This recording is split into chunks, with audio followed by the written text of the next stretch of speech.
I mean, again, he doesn't know who Gabriel is, right? Because he didn't come from an Abrahamic faith. The people of Mecca were pagan. Quran is mentioned, if this book was from other than God, they would have found in it many contradictions. If a book is without contradictions, that has no bearing on whether it comes from God or not. I've had phone books that are inerrant, but I certainly don't think God gave them. That we believe without understanding.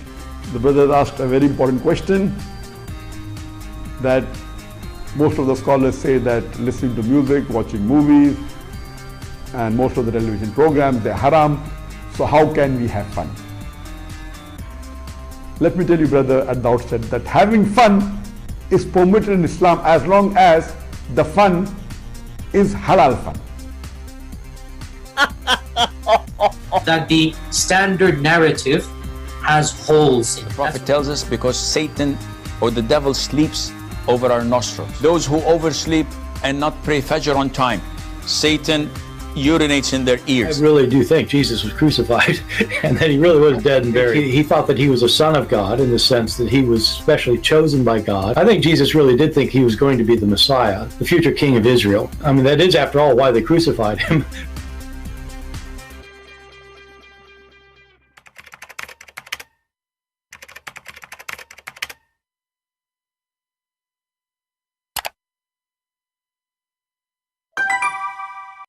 Hello everyone, and peace of Christ to all of you. Please invite your friends and let us have some good time together. If you notice in the screen, and I posted in Patreon already, that I have a new account, and this is the website owned by Trump. It's called truthsocial.com, and this is my account there. You see it in the banner. So if you like, you can subscribe, and I'm really surprised right away I signed in. And I get many subscribers immediately.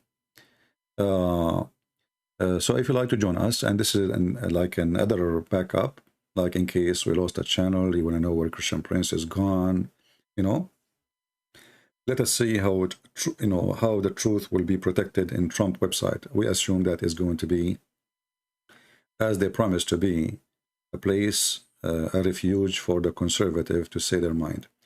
So if you care to join there, feel free, and you can save the address in case one day you decide to look for me and where to find me. So we have a backup.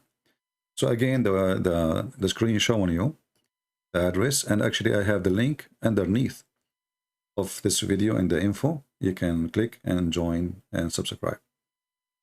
And we will use it like a Twitter, in case update and post things, and we will see.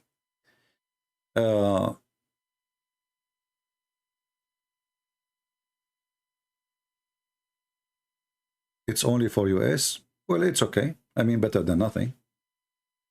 Maybe in the future they will open it. Maybe for now they are not ready for opening to everybody. It's okay. Yeah, maybe because you are not in the state, your access is denied. If you are in the state, just make a username and you can join. All right. And actually, if you have a contact with David Wood, tell him about it, what he will lose. He should have a backup plan in case he loses channel and people, they can communicate with him. So, unfair. Well, this is not my website, what I can do. Unfair. I don't know, try to use VPN. Maybe if you use VPN, you can log in. And maybe not, I don't know. Because I think they will ask you even for a phone number, So if you don't have a USA phone number, that will not work too, I think.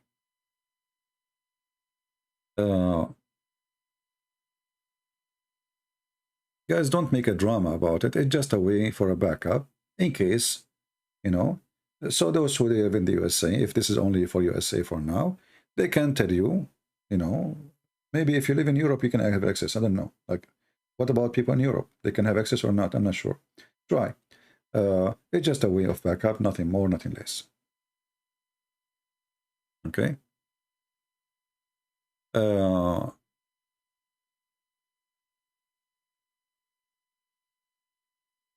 Okay. Anyway, As you see, today we have a topic. It is, what is Islam? And actually, last Friday, we took calls from Christians, right? So this Friday, we will allow Christians to call, and we will allow Muslims to call. So either one, you know, like to join us, feel free, and we will be happy to take your call. The question is, what is Islam? The second you ask a Muslim, what is Islam, he will start giving you things that have nothing to do really what Islam is about. Like as an example, what is Islam? They will say to you to worship one God. Like, what does that mean? I mean, what is Islam really? To worship one God. This is really what Islam is. So if I believe now in Allah, this is Islam? No. You have to believe in Muhammad. So when they try to present to us that Islam is about monotheism and worshiping one God, the truth, Islam is not about Allah, it's about Muhammad. Because if you believe in Allah, but you don't believe in Muhammad, you do not join Islam yet. So what the purpose of Islam is not really the God, the purpose of Islam is Muhammad. To be your own God. And I promise any Muslim to call us, to give him all the opportunity to answer us. Let me open my Skype and see if we can get ready any Muslim. He can explain to us why, if we don't believe in Muhammad, we are not Muslims. If the purpose is worshipping one God and his name is Allah, so if somebody says, okay, I believe in Allah, is he Muslim now? No, he's not. Let us see if we have any.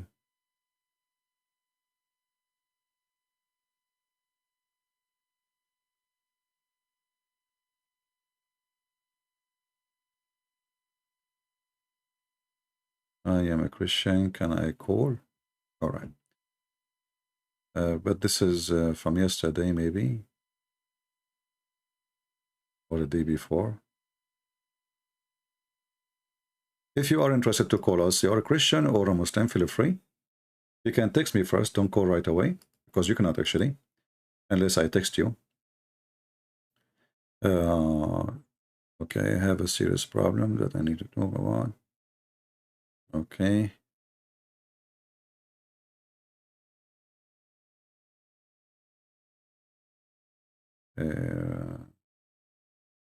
If we can talk one-to-one. Well, I don't know what does that mean. Okay.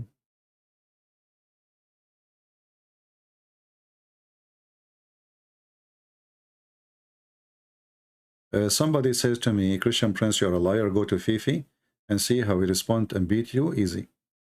Well, you're Fifi and Mimi and Susu and don't dare to call me. And this is telling you, and they don't dare to let me call them.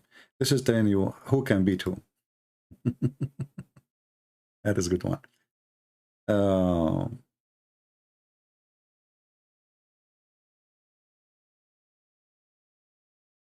Okay.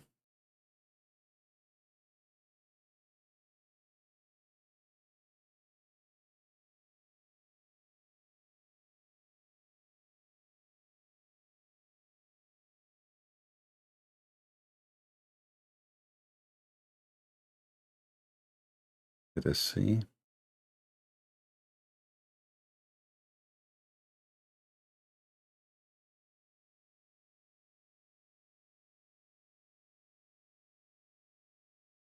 All right, well, we are trying to see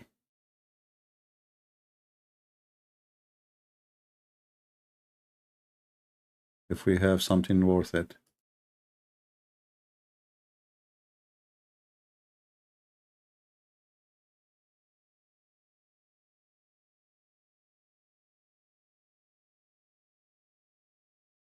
Until now, we did not see any text from any Muslim. So if you are a Muslim or a Christian, you like to join us, feel free. So Islam simply is a propaganda machine. It is a government to control. And if you join the gang, you are part of the gang, and this is the government. It's not really like when a Muslim, he says to you, we have a Sharia law. I have my first degree. It is a Sharia law. And when I study, I did not find Sharia in the Sharia. Sharia mean you know, like legislation, you know, like, but when you read, you don't find anything really. The Quran is empty, the Hadith is empty. Then what you find, that Imam etc. said, and Sheikh etc. said, and scholar etc. said. So there is a huge gap inside this religion, and there is no law.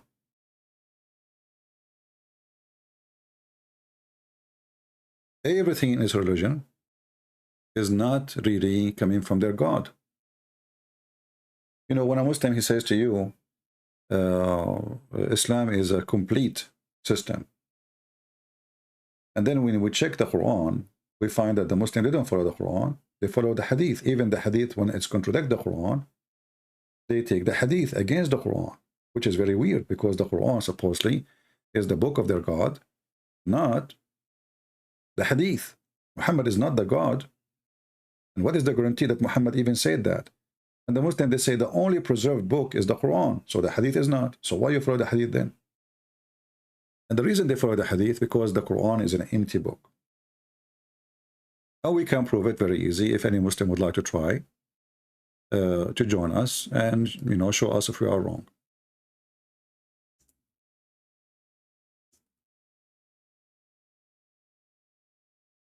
Any Muhammadan?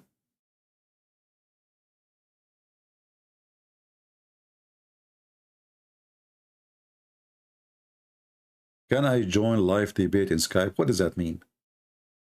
If you are a Muslim, tell me I'm a Muslim. You want to call me to, you know, to prove me wrong.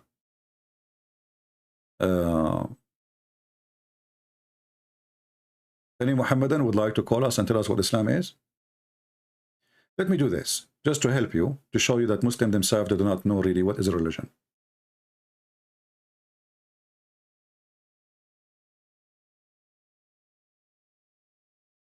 What is this Islam? You know, when we say Islam, what does that mean? Nothing. It's just a very flexible, false belief. There's no law. It's outlaw, actually, religion. It's a gang style. And the proof of that, you know, like if there is a punishment for a crime, the crime depends you do it to who. You know, have you ever heard that if you do a crime to someone, he is a Hindu, it's okay? If you do the crime to a Muslim, it's not. So when they say law, Islam is outlaw. Islam is a gang. It's not, there's no law. So if I type now in Google, what is Islam? I will open only a Muslim website, you know. We don't want to go and see what Christian they say. We want to see how the Muslim, they bring us definition of their own belief. Muslim Unity Center. What is Islam? Let us see this website. I will put it for you on the screen. Okay, what is Islam? Here we go. So this is a Muslim website, and it's going to tell you what is Islam. If we go down here, it says the word of Islam is Arabic word, mean peace. This is the first lie. The word peace in Arabic, actually the word peace in Arabic is not Arabic. It is Hebrew, and it's coming from the Aramaic. So it is salam or shalom. Do you see it's the same? Do you see there's a letter here in the front? Islam. It's not. Salam. Salam means peace. Islam means to surrender. So this is the first lie. Islam is the opposite of peace, because you surrender only when you lose. You know? Even when you say, I surrender to God, it's mean I admit that He is the Almighty, and I have no power over Him, to change Him, to defeat Him, to win against Him, to change my the way I'm made or created, you know. So this is what surrender is. In Islam, it's not surrendered because you are a believer. You are surrendered because you are defeated. Like when you say healthy and unhealthy. So the I in the beginning is to reverse the word meaning. And we can prove that very easy. If you go to the Quran, you will see when Muhammad he speak about the Arabian, the Bedouin. and Arab, by the way, Arab is a Bedouin. The word Arab means people of the desert. Arab is not an ethnic. Many naive people think, even they claim to be professor in universities in USA, they teach you that the word Arab is an ethnic group. This is not. Arab are not ethnic group. So you go to the Quran, you will find this.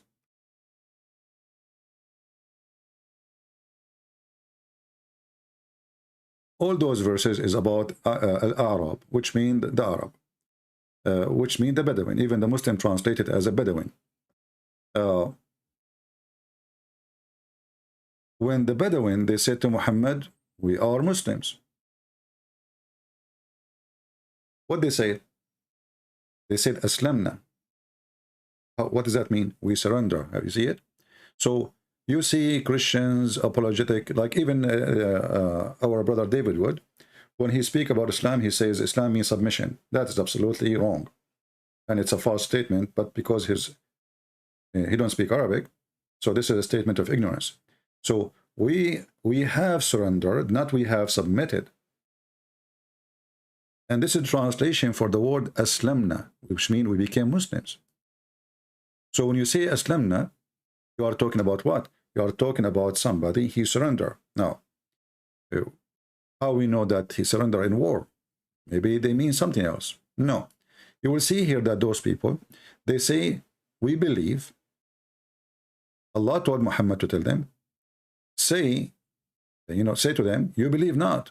But you can say, we surrender, which means you become a Muslim. So in Islam, you do not need to be a believer to become a Muslim. As you see, they don't believe. So how they are surrendering to Islam? Because simply Islam is a war. He conquer you, you say Shahada or you die. So Muhammad saying to them, you cannot fool me. And this is a verse coming from Allah supposedly.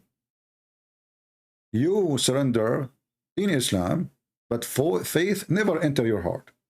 So now we understand what Islam is about. Islam is not about you believing. Islam is about your surrender. You give your soul to the devil. You don't believe that is your God, who care? You don't believe that Allah is God, who care? You surrender. And then you ask yourself, how such a religion, if it's from God, accept that somebody can be called Muslim, yet he don't believe? You know what I mean? So who cares if you believe or not? You believe, you don't believe, who cares? What we care for, that you surrender.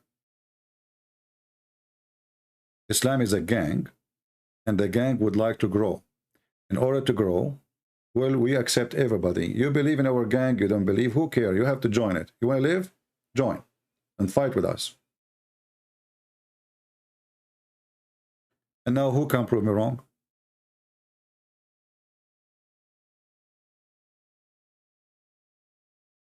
And in order to understand this verse more, you need to read another verse, chapter 48. The one we showed you is 49:14.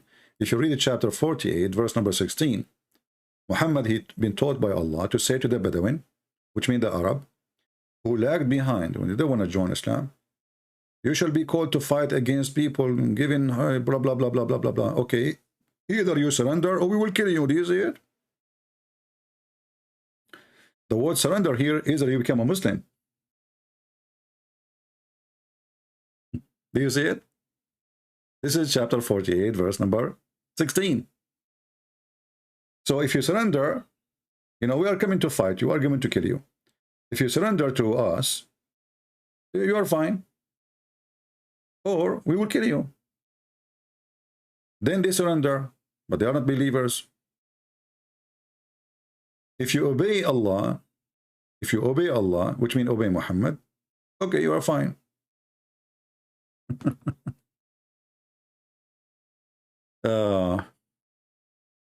Do we have anyone have a comment? Any Muhammadan? I remember actually, you remember Ultimate Fart when he called me once about this. Ultimate Fart, he don't speak Arabic. And as you know, he is, I think, from Senegal. He don't speak Arabic at all. But when he read the Quran for you, what the Muslim they have like, it's something called, I know what they called, inter something, like, they make the sound. Transliteration. I think, yeah, transliteration. So it helped the Muslims to read Arabic, but they are not reading Arabic. They will read this.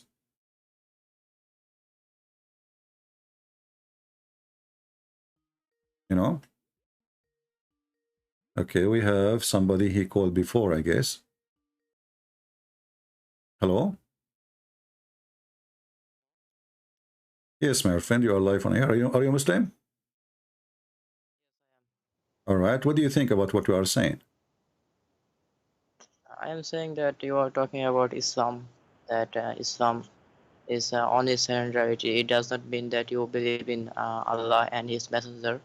But if you want to be a Muslim, you have to believe in Allah and also His Messenger, and also in books like hereafter. So you cannot become a Muslim only you by. are telling me what you learn in the school, but we have the Quran in front of you is defeating everything you said. Does it say in the Quran, and this is not even my translation, in chapter 49, verse number 14, that the Arab, they say we believe. Allah said to them, don't say you believe, say we are Muslims. Say we are Muslims. So those are people who never believe in anything. You said to me, you have to believe, right? Just what you said. You have to believe in Allah, you have to believe in the Prophet, you have to believe in etc., etc., etc. And then we find the Quran saying, you have to believe in nothing. You have to surrender. Go ahead. But the Quran also says that you have to believe in Allah and His Messenger and also. Okay, in so his are you book. saying the Quran have contradiction? No, this is not contradiction. This is only one verse, so you cannot be. No problem. You cannot But this verse is against the other verse. You are saying to me, you have to believe in Allah. No. What you do not know does the contradiction mean? Contradiction means a contradiction means that two verse which talks about opposite thing. But the Quran here it is talking about submission, but in other verse it's talking about the believing in Him and also in His I want you to Messenger. explain. Let us say, we got it wrong, and you are the smart person who knows everything. How he said to them, don't say we believe, don't say we believe, say we are Muslims, for faith never enter your heart. So he is allowing them, he is telling them, you can call yourself a Muslim, but don't say we believe. And you said to me, in order to be a Muslim, you have to believe. But Allah is saying in this verse, don't say we believe, say we are Muslims. Correct? Which verse it is? This is a chapter 49, verse number 14. Okay, so chapter 49, verse 14. Yeah. Yeah, that's right. Oh, so it is talking about the Bedouin. So they said that we have believed and we have become Muslim, but it is talking about the submission. That's right. But this is not talking about the Islam or Muslim. My friend, are you listening? Are you listening? You cannot become when you. Are you listening? Are you listening? Okay. Yes, I'm listening. It says, say, don't say we believe, you believe not. Say we are Muslims. So Allah is telling us that a person who believe not and faith never enter his heart, he even make it clear, for faith has not yet entered your heart. So how they are saying they are Muslims, and why Allah is saying to them, you can say you are a Muslim, but faith never enter your heart. So how they become Muslims? So I have to see the commentators. What does this say? So look. You just said to me something very funny. You just said to me, I have to see the commentator in order to understand Islam. So when the Muslim, they say to us, Islam is a perfect religion. Hold on. No, hold on. Let me make my comment. I will give you the time. So when the Muslim, they say that the Quran is a perfect book of God and nobody can write book like this, and then you cannot even understand the verse in the Quran by listening to Allah, but you have to go and read the commentator. Are you finished? Yeah, I'm going. Go ahead. Yeah. So the Quran says that if you do not understand, then ask the person who knows. It is in the chapter 16, verse 43. That if you do not know, hold on. What chapter? What chapter? What chapter? Chapter 16, verse 43. Okay, I will go to chapter 16. Verse 43. And now you will regret this. Okay, chapter 16, verse number 30, what he said, 43? 33? 43, yes. 43 or 33? 43. 43, okay. No, now, 43. If we put it for you on the screen, you will regret. Why? Well, you will see. You know, here we go. You said chapter 16, verse number 43, correct? Yes. Okay. فَاسْأَلُوا أَهْلَ الذِّكْرَ إِن كُنْتُمْ تَعْلَمُونَ. أهل الذكر is the Christians. How do you know? No. Ahl zikr means that people who are learned, people who understand things, who My knows. So friend. that if you, My friend, okay.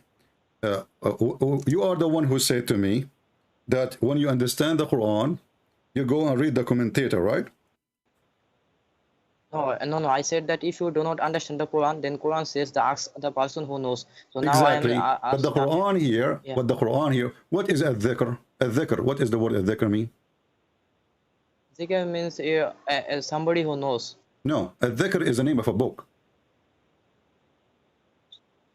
No, this is not talking about a book. This is not. It is talking about a people book. who knows. Ahl al-dhikr, Ahl al-kitab. The word Ahl mean people of. Ahl mean Yes, people of. Okay. So Ahl al-dhikr, it's the people of the dhikr. Correct? Yeah, people who knows. Okay. People who understand. No, let me show you that you do not know what you are talking about, and learn from a Christian prince, the master of Islam. My friend, hold on. Here we go. This is the verse from the Quran. This is the verse from the Quran. Will get you busted with no mercy. It says here, وَلَقَدْ كَتَبْنَا فِي الزُّبُورِ مِنْ بَعْدِ الذِّكْرِ. So we wrote in the we wrote when we wrote the dhikr, you know, the dhikr is something. Huh?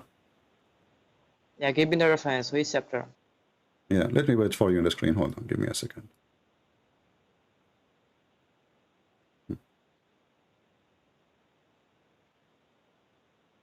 Actually, I do not open YouTube, so you can give me the reference. I can check it in my Quran. No problem. I thought you are watching us on YouTube. No, actually, I'm open. Okay. I'm sure. It's Chapter 21, chapter 21, verse number 105. Read it for us. Surah Anbiya, right? Yeah. Just a minute.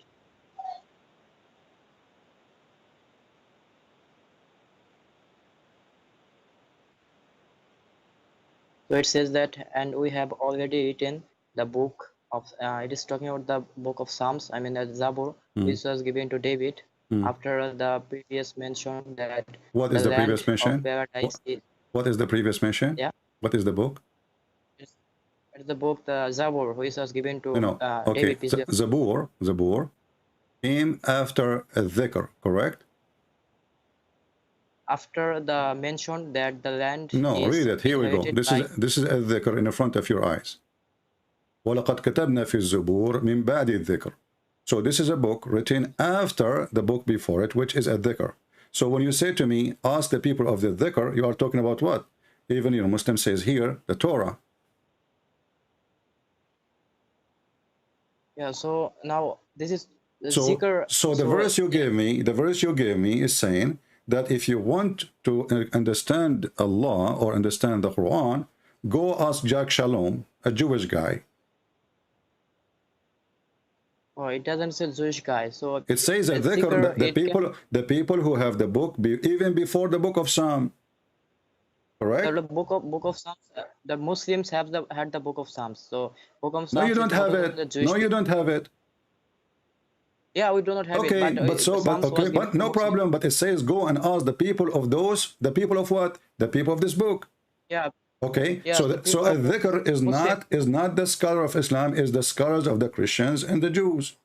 I understand that. So dhikr means that who are the people whom the book was given to them. So right, and you never been given a book. Your prophet, he was receiving verses one by one. So when you gave me this verse. Okay. So book of Psalms was also given to Muslims. So we can ask to No. It's not given to Muslims. This is a lie. Can you prove it to me? Can you prove it to me? Yeah. Okay. Yes, I can. Give me a verse. Give me a verse from the book of Psalm in the Quran. The book of Psalms was given to David, and David was a Muslim. My friend, in order to say David was a Muslim, can you give me a verse from David in the Quran, which is the book of Psalm? You said the book of Psalm is given to David, right? Yes. Okay. So David was a Muslim. All right. David was a Muslim, but you know, in the book of the Jews, they never mention even the word Allah, not even once. So how come Allah, he is the God of, He is the God of David, and then David never said the word Allah.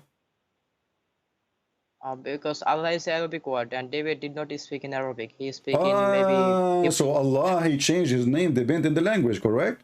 No, not sense. Suppose it is changing in the language because No. David did You not just speak said David, he don't speak Arabic, which is very funny, as if you are a person who speak Arabic. Do you speak Arabic? I am not an Arab, but okay, so how come Allah did not give his name to David and he's a prophet and he gave it to you and you are not an Arab? So the excuse is David don't speak Arabic. This is why Allah did not give him the name Allah. Well, that is funny. I mean, this is the name of the God. This is the name of the God. Why Allah hiding his name from David? You don't want to tell him the real name? It's okay. So now we do not see the name of Allah because we do not have the real Psalms. Because if we had the real Psalms, okay, I will go with you because we don't have the real Psalms. So why you're a prophet? He swear in the book of the Jews and he say I accept it. And why the Quran says confirming what is with them? Let us go to the Quran. Yes. Because you are saying now, you are saying to me that the book they have with them is not a true book, right? Yes. Okay. Chapter 2, verse number 89 says that the Quran confirm what is with them. Yes. Okay. So what? So confirming means that if you read the Quran, then you can understand the previous books. So Quran is the confirmation. No. Read carefully. Don't make things up. Are you a kid? How old are you? I am 20. You are 20. Okay, today I will make you 30. Listen, it says, and when there come to them, to the Jews, a book. This is the Muslim translation, not my translation. A book, between two bracket the Quran, from Allah, confirming what is with them, between two bracket the Torah.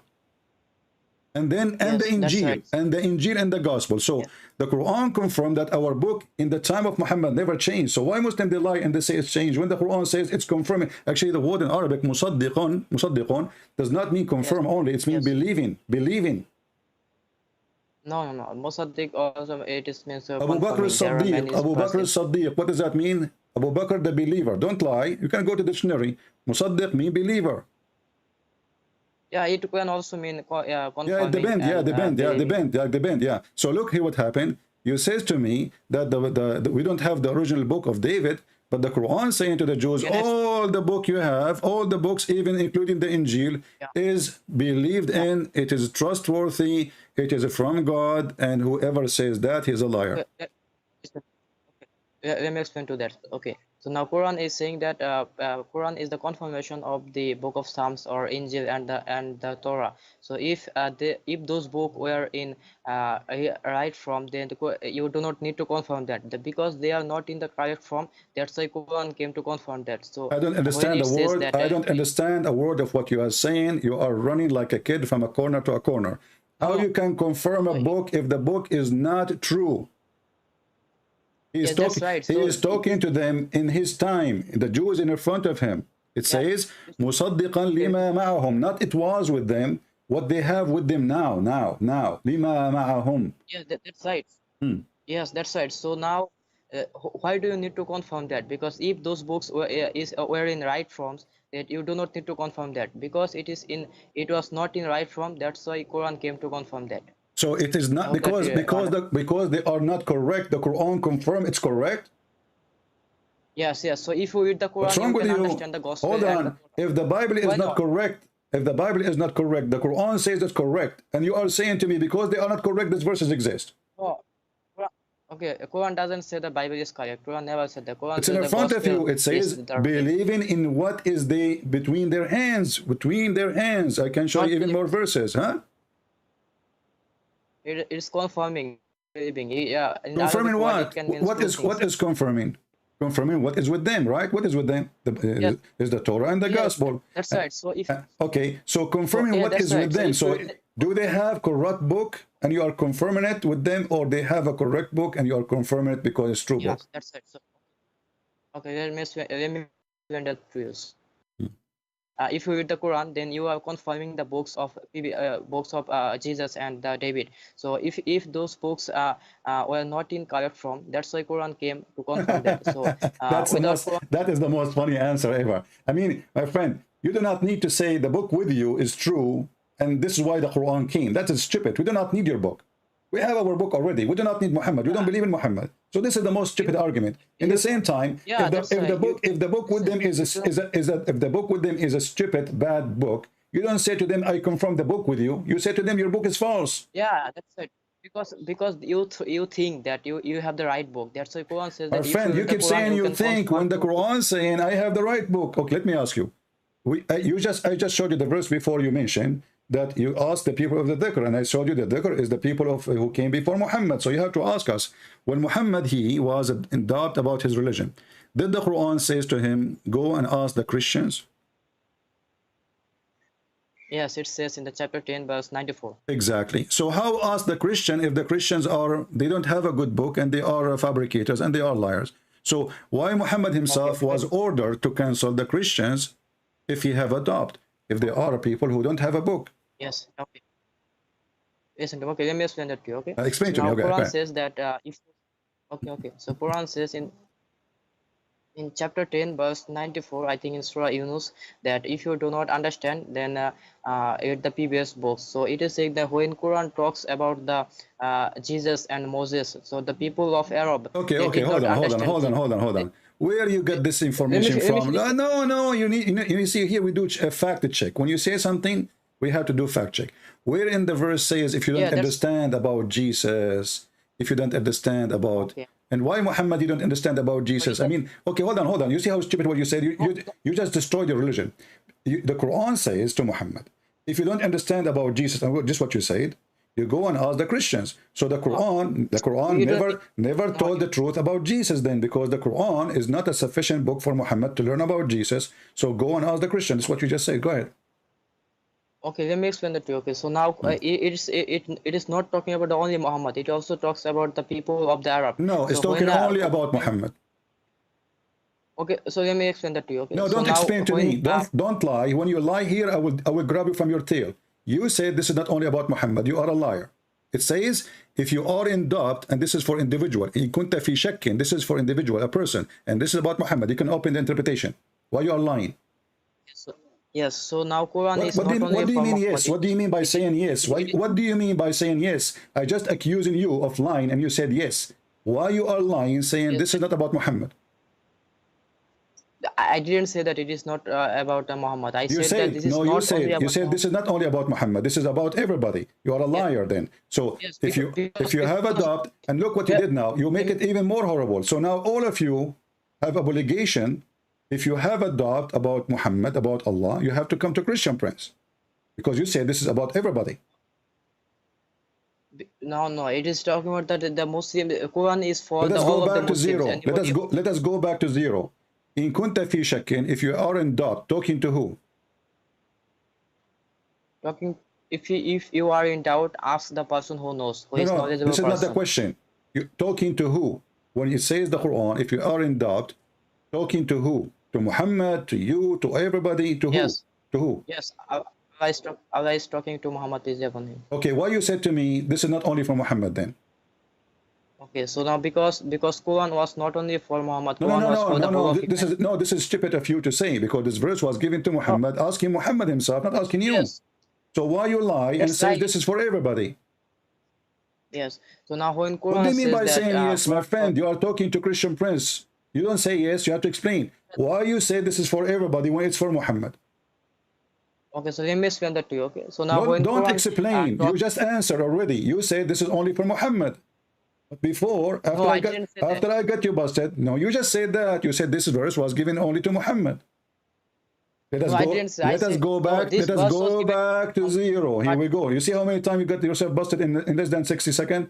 Let us go back to zero. This verse, if you are in doubt about what is revealed to you, was Allah talking to who specifically? Yeah. Yeah. To who? Muhammad, peace be upon him. To Muhammad. Meant to be followed by. Okay. Yes. So who is the one? Okay. So why you said to me this verse is for everybody? Yes, because the Quran is not only for Muhammad. It is my friend. This is stupid for you. The Quran is not for only for Muhammad. No, this verse is for Muhammad only, because the one who have a doubt was only Muhammad. Okay, so now if you when you see that in the Quran that Allah is talking to Muhammad, so this is an example that everyone should follow like this. So this is not only about if you you can all, so that when Prophet Muhammad he talks about Okay, Moses and let Jesus, us the make it people of simple. Arab, Let they us did make not it simple. understand. Let us make it simple. When Muhammad was in doubt about his belief, how he can be a prophet, and he himself, he don't believe he's a prophet? No, you are changing the topic now. No, we are not changing the topic. This is the same topic because this is the one here says he have a doubt about his belief. Who is that? Muhammad. And you agree this is for Muhammad. Okay. And Muhammad who have a doubt about his belief, that means he have a doubt about him being a prophet. It says clearly in what is revealed to you. So Muhammad himself, he don't believe in what is revealed to him, correct? Because he did not expect that, because the Prophet Muhammad in his before he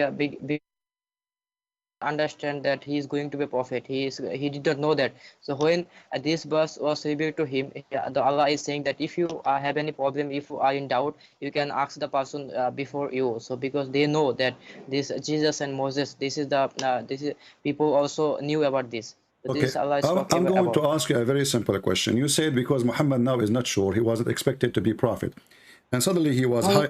What? You said that already. He did not Huh? going to be a, Huh? yeah, I said that Muhammad we did not know that he is going to be a prophet. Okay, but Muhammad, this chapter Yunus, is given to Muhammad a few days after he became prophet, or given to him more than 10 years after he became prophet? This is it is a Meccan surah, so maybe this is maybe 2. Huh? I lost you. Yeah, so it is a Meccan surah, so it was revealed in Mecca. Okay, let me get you busted again. So here, this is your website. It says that the chapter of Yunus is a chapter number 51, and in the exception of No, chapter Yunus is chapter. wait, Chapter 10. This is chapter 10. No. The real revelation according to Muslims is number 51, not 10. Today it's number 10. But in the real Quran, which is given to Muhammad supposedly, is number 51. And I'm showing you Islamic website. And look what it says here. Except the following verses, which mean Muhammad changing location of verses. Except verse number 40, 94. Bingo. So now we have 94 is given to Muhammad in the Medina. Correct? Yeah, it is. So because the okay, so now Muhammad already he is a prophet. Muhammad already now he is a prophet for a long period. Why he suspect that he is a prophet? What's the problem? I did not hear you. What?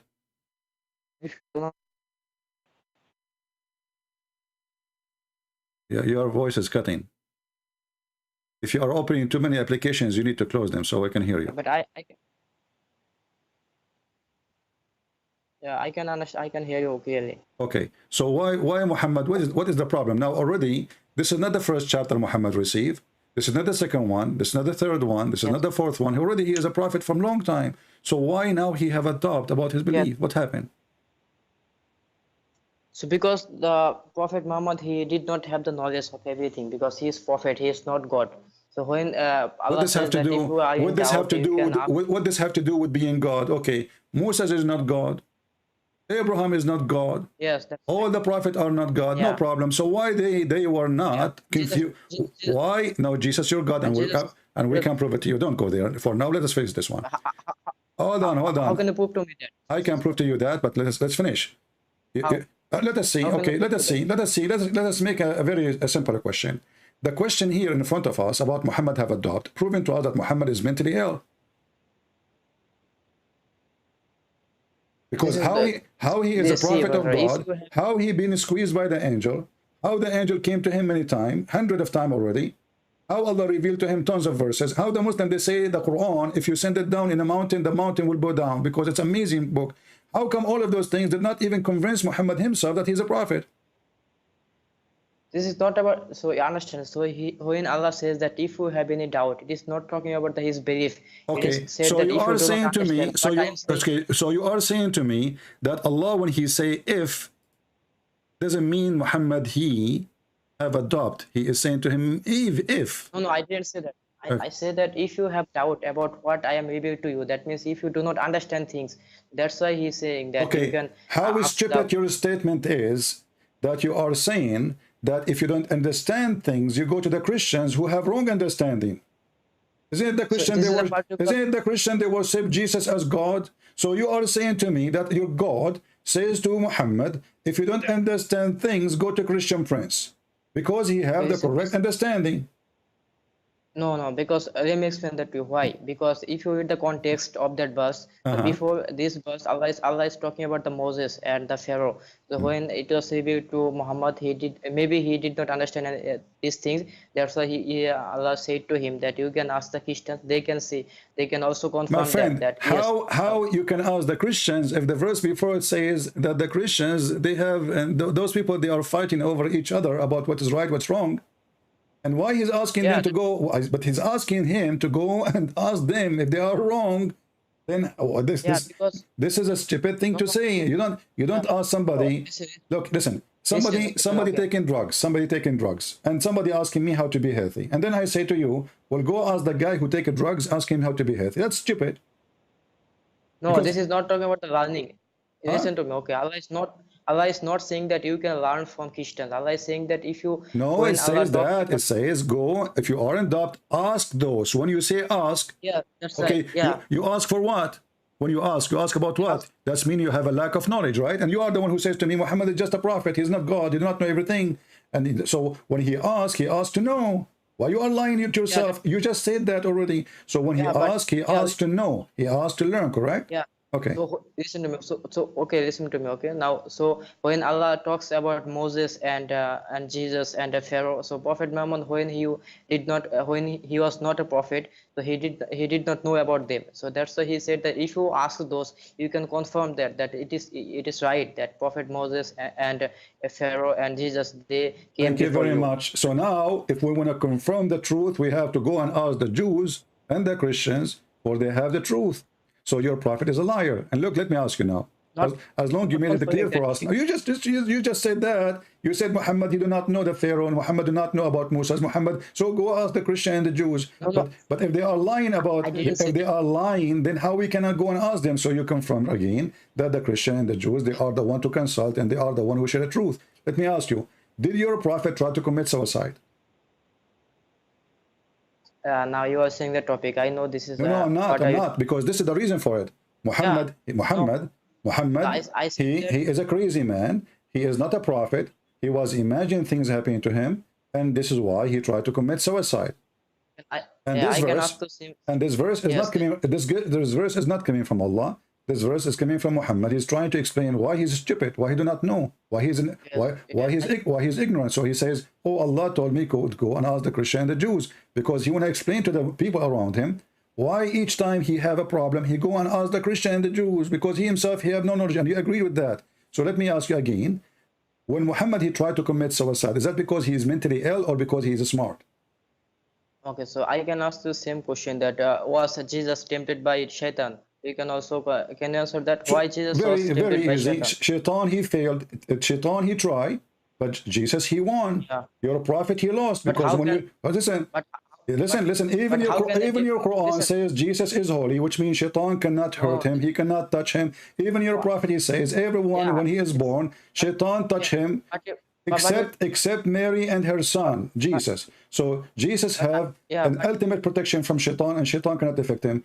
But the question is, when your prophet he tried to commit suicide, was he under the control of Shaitan or under the control of Allah? Yes. Now the Quran says that Shaitan cannot tempt Jesus, but the Bible says that Jesus was tempted by devil. So how can God be tempted by here? The word tempted is translation of Shaitan trying his best to tempt Jesus. That's why Jesus said to him, it says this, it says this, it says this, and he won. He did not obey Shaitan in anything. So the word temptation here, my friend, is Shaitan trying. So don't lie to yourself. Okay, in that chapter, does it say anywhere that Jesus he obeyed Shaitan? No, it says that Jesus So was you are tempted by God. lying. It As long clearly he did says not that obey Jesus was tempted Shaitan, by because Shaitan, he say things to him. That's all. Shaitan, he says, I will give you this. I will do that to you. I will make you this. If you are the Son of God, throw yourself. So Jesus, he refuted him. So this is what it says, tempted. Tempted here, he did not success. He was trying. In the case of your prophet, was Shaitan successful? what? Was Shaitan successful to convince your prophet to commit suicide, or Allah was successful? That's not the point, because it says that Matthew 14, it says that Jesus was tempted by Shaitan. Yeah, but you will see there, the word tempted there, the word I just explained to you, and you are being a kid again. Tempted there, he did not succeed. He tried. He offered me things. Shaitan, he offered me now. If you convert to Islam, I will give you, listen, Shaitan, he can offer me. If I convert to Islam, he will make my endless penis, as Muhammad promised me. I will have endless penis. But I laugh at Shaitan and say, are you stupid? Yeah. I don't believe in such a garbage. So Shaitan, this is how he tempted me, but he failed because his temptation did not work on me. So in the Bible, it says clearly that Jesus, he did not commit sin, and Shaitan could not have any effect in Jesus. In the Quran, and you are someone who said that in the Quran, Jesus never can be tempted, but the Quran says that Muhammad can be tempted, correct? Yeah, that's right. That's in the Quran. Okay, so why No, I will Quran go with you doesn't say now. that. I will go with you Muhammad now. So why Muhammad can be tempted and he can commit sin, but we cannot make Jesus commit sin? Listen to me. So Jesus, this is not the point that Jesus was followed, but how can God be tempted? This is the point. So you are saying, Well, you okay, are a man, but Jesus, I will go with you. I will go with you. I will go with you. How God can be tempted? But did Jesus tempt you, idiot? Did he commit sin? Yes. Did he commit sin? No, that's not the point. So no, this is the point. This is the point. This is the translation of the trial. It's a trial. This is what tempted mean. Translation for the word trial. So Shaitan, he tried Jesus. The same as Shaitan, he tried your God. When Allah, he ordered everybody to bow down, Shaitan, he refused. This is a trial. He's trying to intimidate the God. He says to him, I'm not going to bow down. This is the temptation. This is the trial. I'm going to stand against you. I'm not going to obey you. What you can do about it. Is that true? Yes. So how can devil tempt God? This is the point. How come what? How can devil tempt God? He cannot. So but the Bible says that Jesus was this is tempted the by trial. God. He tried, but God, he always God. Jesus, No, it doesn't. Just don't be stupid. I just answer you. You want to accept, you don't accept. People are laughing at you. I answered you. Now I'm asking you. When Allah, when Allah prophet, shut up. When Allah prophet, he wanted to commit suicide, was he tempted by the devil or tempted by Allah? So now you are changing the topics. The Bible says no, that I'm not changing the topic. I answered you about that one, and I showed you, and I challenged you, and you agree that Jesus never commits sin. Okay, let us go to zero. In the Bible, in that chapter, did Jesus commit sin? Yeah, that's not the point. He commits sin or not. This is the point. This is the point. Because the person who don't commit sin, he must be God, or every human being, he commits sin. Do we agree? Yeah. Okay. Yes, so did Jesus commit sin? Yes or no? In the Bible, yes, but in the Quran, no. Nowhere in the Bible it says Jesus commits sin and you are a fraud. Yeah. Give me the verse. Yes. Give me the verse. He did. Matthew 15:25. This doesn't say he commits sin. You are stupid. It says the Shaitan trying to tempt him. No. This is not about Shaitan. He commits sin with the Samaritan woman. How he commits sin? Go ahead. Okay, read that verse for me. Matthew 15:24. You read it. Go ahead. Okay. So now a Samaritan woman But came to Jesus before we start, yeah. If you fail to prove that Jesus commits sin, Yeah, do you agree? According to the Bible. No. Do you agree? Okay. Do you agree to say that I'm a liar like my prophet? No, why? Why not? Why not? No. Are you saying the truth to us now, or are you saying the truth, or you're a liar? Yeah, because according to the Bible, yes. Don't tell me according to the Bible. This is what I'm talking now. According to the Bible, if we go now and we read the verses, you said Matthew, right?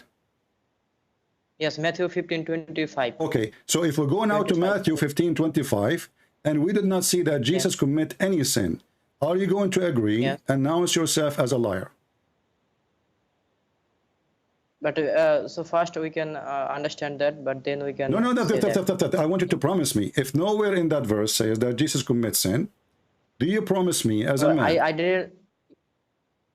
I'm going to prove that he commits sins No according to the problem. Bible. So Before I'm we not saying start, that- before we start to prove it, do you promise me, if we find that the verse doesn't say what you Yes. are saying, Okay. do you So if- promise me a okay, promise if of a I- man? okay. Do you promise me If we answer- listen, do you promise me a promise of a man that you have to admit that you were lying? I'm not going to ask you to insult your prophet. I'm going to ask you, do you promise me as a man to say I was lying about Jesus? Yeah, listen to me. So if I ask, I will ask a question. If you can answer that, I will promise that. No, don't change the topic. You say it in Matthew chapter 15, verse number 25, Jesus commits sin. It seems he commits sins, but it doesn't say Where that he it committed says, sin. where it Because if says, you- okay, you know what? I will give you a chance to make the promise that you are a man and you are not lying. Can you promise me that you are not lying?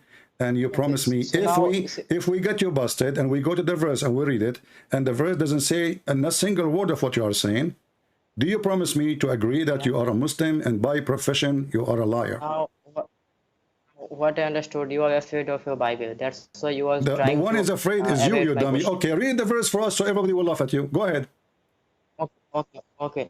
So now Matthew 15, I am reading from chapter 23. That chapter 15, verse 23. When 22, to what, when a 22, Samaritan 20 woman what? came I to thought you him said to- 25. Matthew 15, 22. 22. Oh, okay, 22. Go ahead. Yeah. So I am going to read from chapter verse 22 to 27. So there, according to the Bible, he committed. Don't waste Canaanite my woman time. from Okay, that, just tell me. Tell me what is the sin. Go ahead. Okay, so now when he came to Jesus, she came to Jesus to heal her son. So Jesus said that I am sent only for the lost sheep of Israel. So when and the woman came and knelt before him, Lord, help me. She said. Jesus replied that it is not right to take the children's bread and toss it to the dogs. So according to Jesus, the Gentiles are the dogs. So this is called racism. So Jesus was racist. Okay, are you according to the done? Bible. Are you done? So he committed Are you sin. done? Are you done? Yes, I'm. So I want you to promise that Yes. the one who used the term of animals to describe somebody is racism, correct? Because if I told Shut you that up. you I are want you dogs to because promise. you are I not want a- you to say, the one you say this is racism. The one you describe people as animals, he is doing racism. Do you agree? No, I understand that you will go to the Quran and you will See, say now that because Jesus you are a coward, you are a son of Muta, now you don't want to dare to talk about it no more because the Quran is the one describe people as dogs, and the Quran describe people as donkeys, and the Quran describe people as animals. And here you just mentioned to me a verse showing it clearly that Jesus is God. The same verse says that the women, she worshiped Jesus, she bowed down to Jesus, and she called him my God. And you are saying to me that Jesus there, hold on, shut up, liar. And there, if we go and read the verses, we will see that Jesus, he did a miracle nobody can do, and he blessed the women. So why you are saying to me that Jesus being racist? If he is racist, he will not help her, and he will not look at her, and he will not talk to her, and he will not even listen to her. But Jesus, he did what she was asking for. Did the women this is worship? what he did in Did the women worship Jesus in that verse? No, this is not doesn't say She said to him, have mercy on me, my Lord. Yeah, so Okay. my Lord is have mercy on me, my Lord. But what she want from him, this Lord? So he want help from him. So what help? What kind of help? She want money. She want a sandwich. What she want? She want her child to be healed. She want. Okay, this is the request you ask to the Lord who can heal. That is God, is it? No, because the what Bible says says that no. You see, she is asking Jesus, calling him my Lord. She is not asking the God of Jesus. She is saying, my Lord, I need your help. All right. And then Jesus, he said to her, shut up, you liar. You said, and Jesus said to her, O woman, great the faith, be in, is going to be as you ask for. And her daughter was healed. So Jesus as Lord, he healed the women. He did not commit sin. The women worship him, and he was not racist. And Jesus, he said himself, just to show you the racism, my friend, the racism. Isn't it your God in the Quran, and you are the one who mentioned the animals? Shut up. Isn't it the Quran says There is a chapter in the Quran. All of it is called the chapter of An'am. Al-An'am. What the chapter is about describing non-Muslims are animals. Is that correct? Okay, listen to me now. Okay. Shut So up, now, shut up, shut up. Yes or no? Jesus, Yes or no? Does the Quran say that non-Muslims are animals? where does it say in the Quran? You are the one who said to me, I know you are going to talk about the Quran. And now you are saying to me you do not know where in the Quran? No, I said that show me from the Quran where Allah says that non-Muslims are animals. Chapter 17, chapter 7, verse 179, and chapter 25, verse number 44. Here we go. Chapter so Furqan.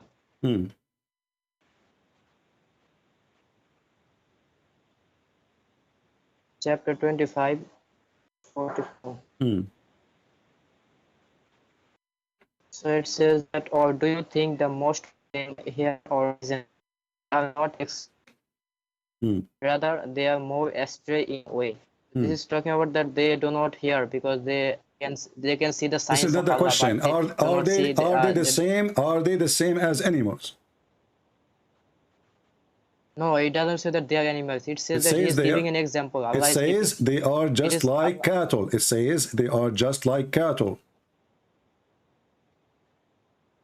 Yeah, he's giving an example that they did not hear. And Jesus was giving an example because the Jews, and this is a statement the Jews, they say, why we want to give the word of God to the someone who don't believe in God. And you are the one who speak about racism. Is it true that the Quran considers non-Muslims are najis?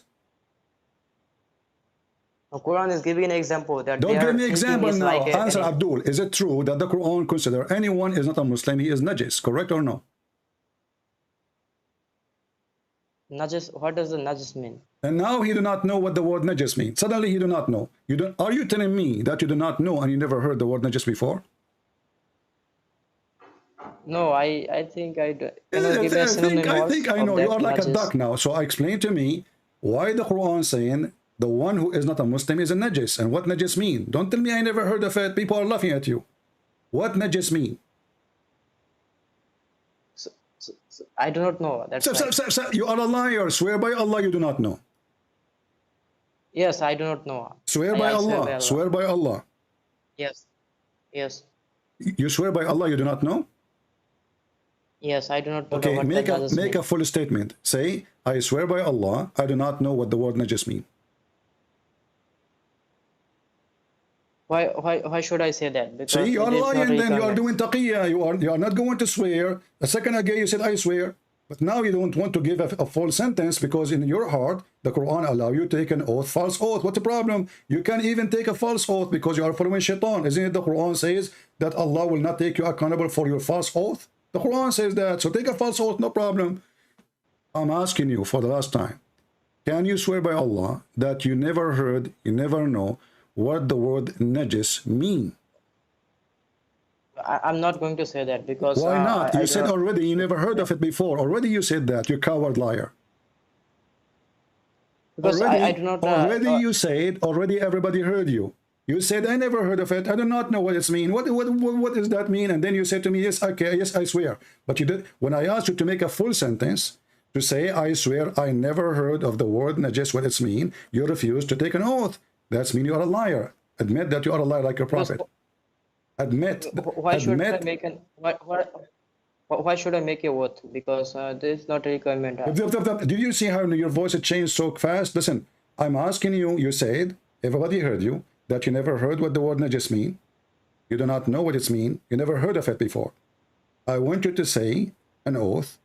I swear by the Quran and Allah that I never heard this word najis before. I do not know what it does mean. Very simple. Go ahead. So, why do you need to make me an oath? Why do you need that? Why not? You Muslim, you do oath even for a zucchini. Now you don't want to make an oath? So, why? I do not need to make an oath right now. No, you need to. No, you need to because I'm forcing you. No, otherwise, people will laugh at you. Listen, you coward. Listen, you coward. You said you never heard of najis, and Muslims are allowed to take oath, even false oath. So why you will not take an oath? Say, I swear by Allah and the Quran, I never heard. Look how stupid you are. Look how stupid you are. when I asked you, and you said you don't know, I said to you, swear by Allah, you do not know. He said, yes, I do not know. So you agree, you swear already, but you did not say that full sentence. So you are practicing taqiyya. Taqiyya is a Muslim, he says something in his heart, he says something in his mouth, and by Allah, he took you only, take your attention or accountable only for what you meant. Don't worry, so you can lie. The Quran allows you to lie, so why you don't want to lie? Go ahead, lie. I say, I swear by Allah, I never heard of the word najis. Okay, so So can you say the shahada for me? look at you, stupid. Look at you, look, donkey. You see, I'm done with you. I'm going to give you a break. So now you agreed that the word najis is a word of discrimination, claiming that non-Muslims are filthy, dirty. And you are the one talking about racism, you coward. And you are the one who's saying that Jesus was racist. So how about the God who says that the black people will go to hell? Anyone who believe in Allah and His Messenger. No, here we go. This is your anyone who believe in Allah, but those are the white people. Read me carefully. Here we go. This is your prophet saying, not me. When Allah he created Adam, he struck him in his left shoulder, and from there he created the black people, and he struck Adam in the right shoulder, and they were white, like white ants. Yeah. So. And then shut up. And then he said to the one from the left shoulder, you go to hell, and I don't care. And to the one from the right shoulder, you go to heaven, I don't care. Yeah. So let me explain that to you. So the Quran says that there is no difference. No, explain the hadith for me first. Explain the hadith for me. You see, I'm giving you a break from the word najis. So the Quran is a racist religion. Believe that Muslim men, the white men, they are supremacist. Chapter 3, verse number 110. And even the Quran, even Muhammad, he order you to go and bring people in the chain in their necks. And this is your prophet is ordering you, it's telling you how Allah created evil and good. The good ones, according to Muhammad, is the white man. The bad man is the evil one, is the black one. Okay, so you just say that chapter 3, verse 110. Shut up. We will go there. We will go there after we read this hadith. You are trying to skip this hadith. We will go there. I promise you. We will go there after we finish this hadith. Read it. But don't butt me, Abdul. Don't butt with me. Read the hadith. Let everybody laugh at your prophet and how racist he is. Yeah, but you are the one who said that. Read the hadith and explain the hadith, and then you can butt me. I'm not a scholar of hadith. You are a scholar. You are a scholar. So you are calling me to refute me, aren't you? So suddenly you do not know. So you do not know what najis mean. You do not know what this hadith mean. You do not know anything. I mean, the hadith is very simple. I didn't say that. Shut up. No, you can understand the Bible, but you can't understand what your prophet is saying. The hadith, there can be shut up. Shut up. I don't care. This is at Tirmidhi. It's a Sahih hadith. And this is your Muslim website. Read it. Give me the reference. Hadith number what? What hadith number? Hadith number 30. Hadith number 38. At Tirmidhi. Okay. Tirmidhi 38. Okay. I'm going to read that. Read it in front of you on the screen. 33.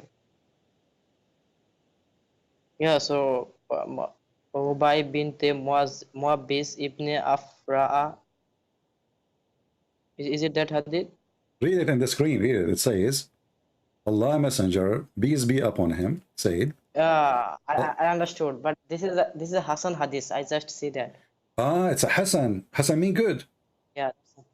No, Hasan. It is not the same as Bukhari and Muslim. Guys, it's Hasan. It's not the same as Bukhari. Do you know what Hasan mean? Yeah, I know that. But what Hasan mean? What Hasan mean? Okay, good. What Hasan mean?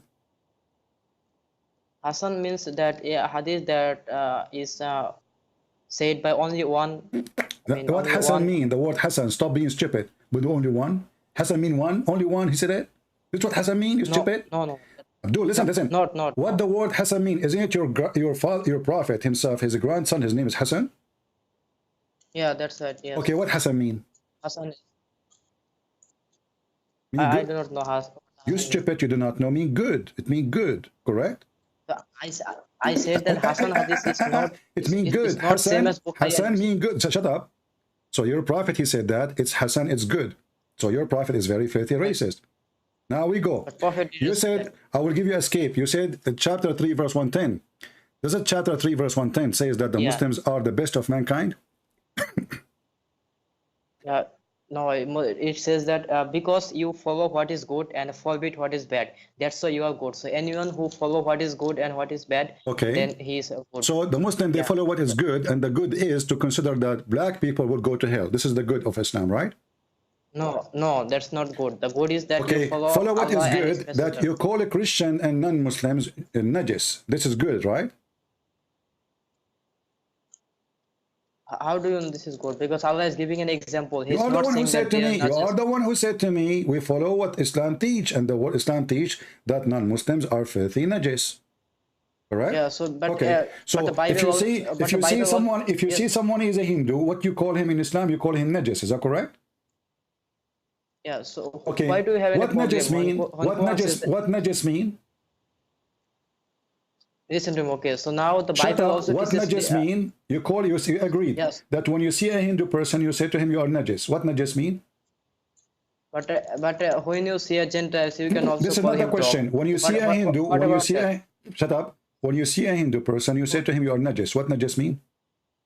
Okay, so when you see Gentiles, what do you do? This is not the Say to question. them? This is not the question. I'm Yeah, asking you. I'm asking you. You as a Muslim. this is the question. I'm asking This you is the as a question Muslim, because, Abdul. No, Abdul. You see, because I'm playing with you. because We are having fun. Listen. yeah, So when you see a Hindu and you say to him, you are a najis, what do you mean? Hindu is not mentioned in the Quran, and the Quran doesn't talk No, about the Hindu. Quran mentioned the Hindus. You are stupid. No, it doesn't mention. Show me from the The Quran where Quran does it says, say that. وَإِنَّ الْمُشْرِكِينَ najis. Anyone who associate or he worship other than Allah is a mushrik. Are you stupid or what? Mushrik means anyone who associate partner with God. Okay, so are you Christians saying the now, you mushrik. see now you are in more trouble. Are you saying to me that your God Allah, he mentioned only Christian and Jews and he forgot to mention the Hindus and he don't consider them disbelievers? So they are believers, right?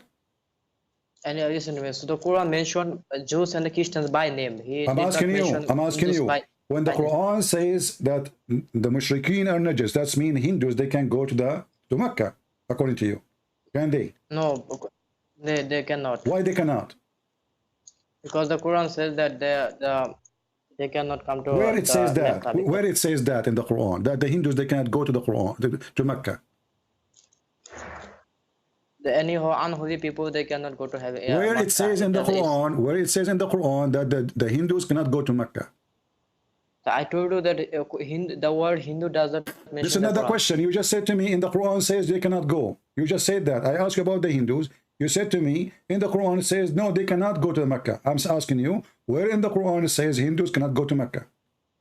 Yeah, so it says in the chapter 9 verse 28. So You stupid, you donkey. You made me lose my voice to convince you that this is about the Hindu. And now you said this is about the Hindu. So you refused me before to say this is about the Hindu.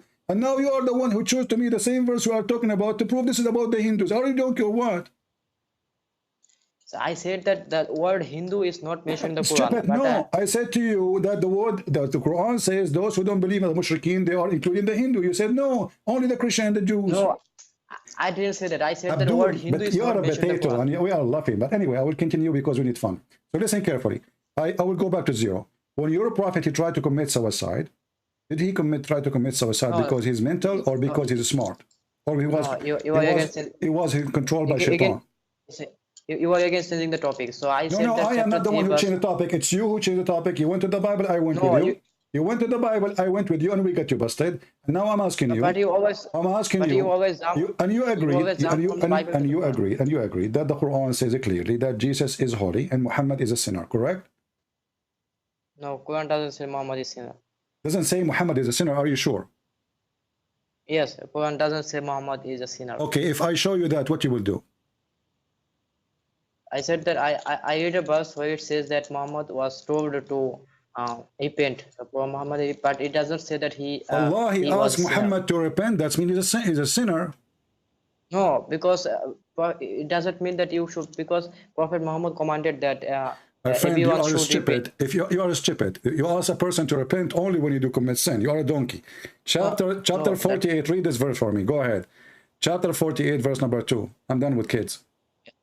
I have already read that. Okay. So it says what? It says, you said to me, you said to me, Allah, he told Muhammad to repent. The verse says, may Allah forgive your sin. Allah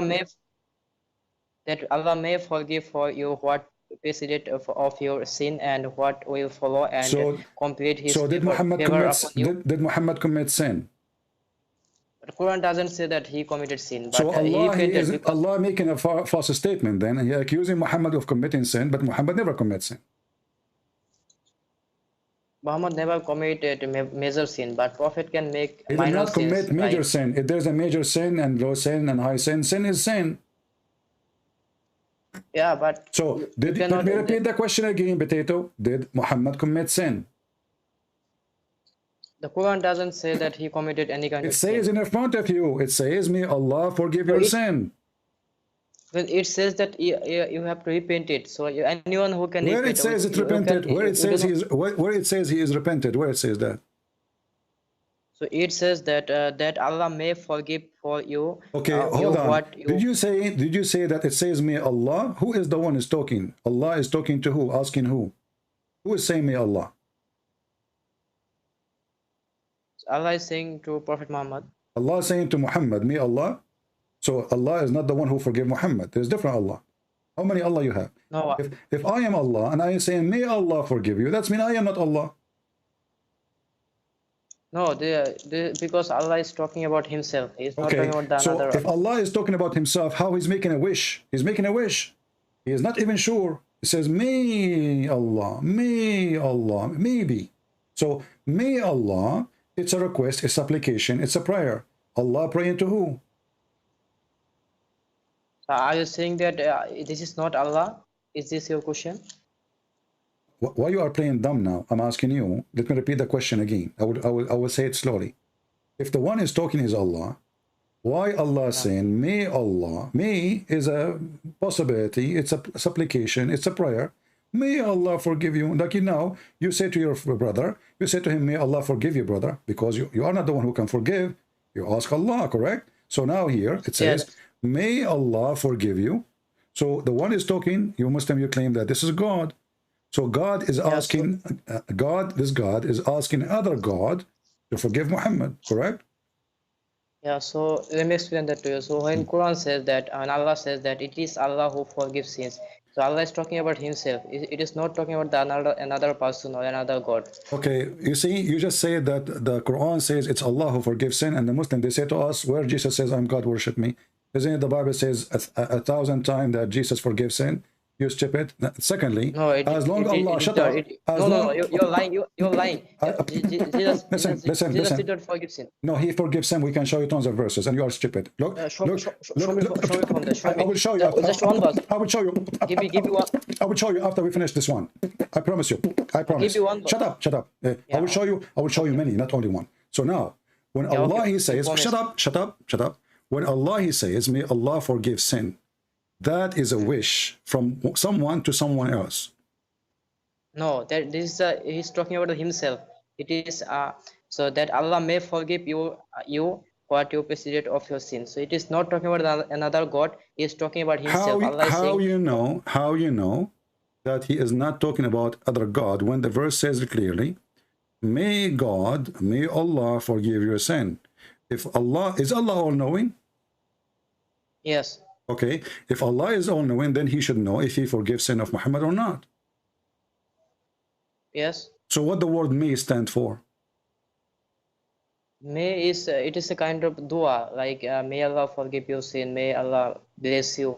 So it is talking about that when you recite verse of the Quran, you should ask Allah to may Allah forgive you, may Allah bless you. This is why Allah but this is not. may. But this is Allah speaking. Supposedly, if Allah is the one who is talking, how He say may Allah? Yes, I know why He did say that. I can answer that very clearly. What? Yes, I can answer that. Well, I'm waiting for you all this time. I'm repeating the question. You say I can answer that. Okay, go ahead. Okay. Yeah. Okay. So if I can, I will give you an answer. I think this is a very good answer. I hope you will like it. I will love it. I will love it for sure. Okay, go ahead. Oh yeah. Okay, when you will not regret it. Okay. I am not educated. Okay, yeah. Yeah. So when the Bible says, chapter 3, verse 16, For God so loved the world No, that He gave don't His change. We only. can go to the Bible No, after. no, no. We can go to the Bible. Yeah, You are trying yeah. to escape, Abdul. You are trying to escape. We know the game. No. No. Listen. I promise you. I will promise you. I promise you. We will go to the Bible as much as you want, but finish this Yeah. verse first. Yes. I swear by Allah. I will not Finish the verse first. How Allah He's saying, may So, God forgive you. Yeah, so I swear by Allah that I will not change the topic. I am stick to the topic. Okay, you can start with the Quran and then give me the verse in the Bible. No problem. Yeah, this verse is talking about himself. I mean, it is very Where irrelevant. is talking about himself? I'm saying to you, the God of Allah. Yes, that's right. That's right. The God. Okay, you are the one who says to me, who forgets the one who forgives sin is only Allah, correct? Yes, so I'll go to that. No problem. First, I have to answer this question. Just wait. So when Allah He say may forgive, is that a wish or a granted? Allah is talking about Himself, that Allah forgives sins. Okay, hold on. No. Here it doesn't say He forgives sin. It says may Allah forgive you. Do Allah knew the future that He will forgive or not? See, but on the Quran is, I mean, when Allah says that it was also meant to recite it. So when we recite it, we say that may Allah forgive sins, may Allah bless. That's why Allah mentioned, so that we can make supplication to Him. That's why He. So who is the one making supplication, Allah or Muhammad? So Allah is talking about Himself. We will make supplication. This is why the Quran is. No. We make you see, the one is making the supplication here. What those words is said by who? Allah. Okay, Allah. so when you say the Quran teaches us to make supplication, this is a stupid statement because this has nothing to do with the question. The one here is making supplication is Allah Himself. Okay, so now I have a question. I have an answer for you, but you do not let me finish. I need only 30 seconds. If you let me finish my friend, I will give you 30 minutes. Don't change the topic. Yeah, 30 seconds. We will stay until tomorrow. The one is talking there is Allah, correct? Yes. The one who used the word may is Allah, correct? Yes. Okay. Why Allah is not sure if the sin of Muhammad will be forgiven or not? So it is because it was meant to be cited by us. So we are not sure. Okay, here again, you are a liar. Guys, it's meant to be cited by us. You see, this is what you said to me about when, if you have a doubt about your belief, go to the Christian. You said to me, this is for all of us. You're a liar again. This is only for Muhammad. No, this is not only for Muhammad. So this verse was recited, okay, recited by us. Abdul, you say, I will give you a chance to prove me wrong and get me busted. Do you agree with any interpretation that this is only about Muhammad or this is about everybody? Listen to me. So now I'm not going to listen. I want you to get me busted. Which interpretation agree with you? Either you are a liar, coward, you have no dignity. Yes. And or all Muslim scholars agree with you. So which scholar agree with you that this is not about Muhammad specifically? So listen to me. So so this verse is talking to Muhammad. Shut up! Don't give me your fabrication. I'm asking you a challenge. Give me one scholar. Right. Shut up. Give me one scholar. He agree that this is not about Muhammad. This is because we will recite it. This is what you said to me. You said to me, this is you should recite it and make supplication, but the Quran doesn't say that, and you're a liar. So I'm asking you, which interpretation says that this is not about Muhammad, this is about all of you Muslims reciting this? No, I said that this is indicating to Muhammad, but it was meant to be recited by us. Listen, Abdul, again. Which interpretation says that this is meant to be recited by us, this is not for Muhammad? Every Quranic verse is recited by us. So why do you need you are being stupid again, because the verse here says, may Allah forgive your sin. So if we make it for many or to one, actually if you make it to many, this is even more stupid, because the one is talking is Allah anyway. Allah is not saying say. Allah is not saying say. Allah is not saying pray like that. Allah is saying that God more forgive your sin, may forgive your sin in the past to come and the past. And this is an open license for sin. Muhammad, he is, receiving a supplication from his God saying, don't worry about sin. May Allah forgive your sin in the past and the one to come. So Muhammad was sinner in the back and Muhammad is sinner in the future. So now we repeat the question. If there is any scholar agree with your statement that this is just meant for us to recite, not meant to Muhammad? I just told you that it is indicating to Muhammad, but we can recite I'm asking you for the last time. I'm not going to repeat my question. Don't force me to hang up on you, you idiot. if there is any proof of what you are saying. I just answered that. If there's any proof of what you are saying, you said that, I got it. I know, because you're a liar. I'm asking you, do you accept my challenge that every scholar agree that this is a verse was given to Muhammad and Muhammad only? Do you accept my challenge? Yeah, this verse was given to Muhammad. This is not the question. See, so now you are saying it's given to Muhammad, so it's talking about Muhammad, not talking about you. See, this was revealed to Muhammad, but it was meant to be forwarded by Again, everyone. you idiot. You know, the people, they say to me, why you have to use those words? Let me go back. You see, you don't debate Muslim. You have to bust them. They are liars. Listen carefully. This verse we give it to Muhammad. We know that. We know that. It's not a secret, brother. He gave it to him. But the verse here, is it speaking to Muhammad, saying, may Allah forgive your sin, or this is just for you to recite? Yeah, but we when for example, that when we pay salah on the Nabi, Answer the question, you coward. Answer the question. Yeah. Is this a verse given to Muhammad because he commits sin, or this is a verse given to you to make supplication, all of you? Because this verse Don't was tell me because you Muhammad, donkey. Don't him. stop. Tell me because. I'm asking you a straight question. Is this verse given to Muhammad because he commits sin and Allah wishing him to be forgiven, or this is a verse was given to all the Muslims just to recite, to make a supplication? So the every Quranic verse is given to Muhammad. This is not the question. This is not the question. We know that the Quran given to Muhammad. This is the answer. No, this is not the question and this is not the answer. I'm asking you, when Muhammad received this verse, was it about his sin? His sin, his own sin, yes or no? Yes, I already told you that prophets can make minor sin, but they do not make. So why you are arguing, you idiot? So Muhammad, he made sin. So the verse was taken to Muhammad himself, correct? Maybe minor sin, but that's not the point. Stop being stupid. Nowhere in the verse says minor sin. Are you adding words to the Quran now? No, I'm not adding, but we know that. So now you are adding. No, you are adding because nowhere it says minor sin. Now let's go back to zero. So now, as long as we agree Muhammad he commits sin, and you are trying to make him better, look better because he made a minor sin, which is very funny and silly. But the verse here saying, may Allah forgive your sin in the past and in the future. Allah, when he say the word may, he is speaking to who? You keep repeating to me, it says that to recite. Where it says that, it says to you, Allah, he said, Allah, he said, Allah, he said, that God will forgive your sin. Allah is talking about himself, that may Allah forgive your sin. Okay, I will go with you. I will go with you step by step. Guys, Allah talking about himself. So why he is using the word may? May because it was meant to be recited by us. So when we recite, we can say Here we go again. You see, and they say to me, why you lose your patience? It's meant to cite by us. Get out of here, you donkey. It's meant to cite by us. And they say to me, you need to have patience. Brother, it's meant to cite by us. That's mean. The whole verse is stupid. Because if the verse is meant to be cited by us, then the statement of Allah is stupid. He should say that may the people ask for your forgiveness. And the Arabic mean it's a stupid Arabic. If Allah, he wanted you Muslims to ask for forgiveness of Muhammad, that's even more horrible. That means he's not even convinced. Pray for me, pray. Ask me, maybe I'll forgive Muhammad. Go ahead, ask me, you know. What a stupid this argument is. They are in total disaster. And then this coward, he said, that there is nowhere in the Bible it says that Jesus forgives sin, when we have tons of verses.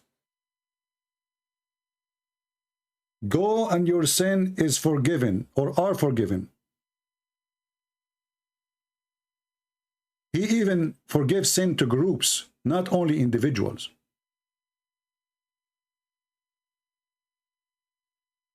And then the Jews, if we go to Mark chapter 2, we can read it from 1 to 12 or even more. You will see that when he said you go and your sin is forgiven, the Jews, they said, why does man speak blasphemies like this? Who can forgive sin but God alone?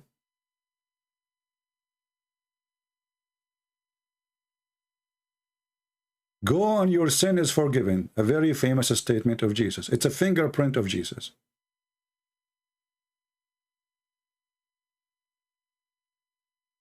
In the stupid Quran,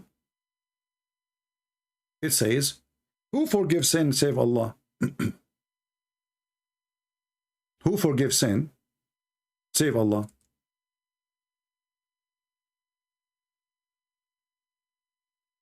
So the false god of Muhammad, he tried to copy Jesus' words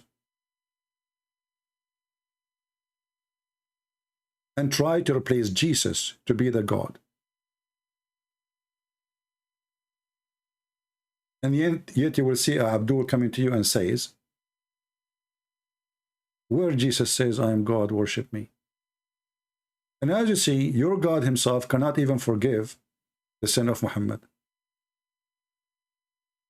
Because if he can, he don't make a wish. He say, go on, your sin is forgiven. Look how straight the word. He do not need to say, may God forgive your sin. Do you see Jesus here saying, may God forgive your sin? Did you ask yourself how Jesus, where he got his authority from? A prophet, he cannot forgive my sin.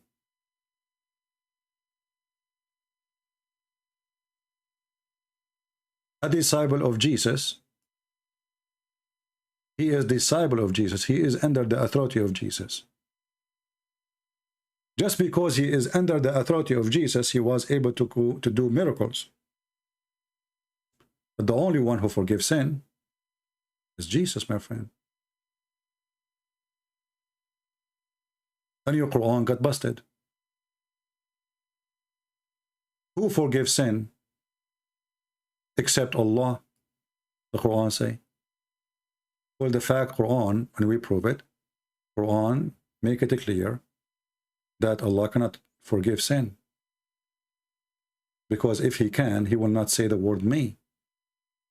And if you say to me, maybe the word is not right, that means Allah don't speak good Arabic, and that will make him not God again. When the Quran says, who can forgive sin save Allah? Did the Quran make a mistake? In chapter 3, verse 138, 135? Well, the answer to the Quran, who forgives sin save Jesus? Allah cannot. As you see, Allah, aka Muhammad, making supplication, and this is why this poor Abdul, he is trying to cover up to the stupid statement in Arabic. May Allah forgive your sin. Well, if Allah is talking, Allah, he forgive. You do not need me. He say what Jesus said. Go and your sin are forgiven. Go.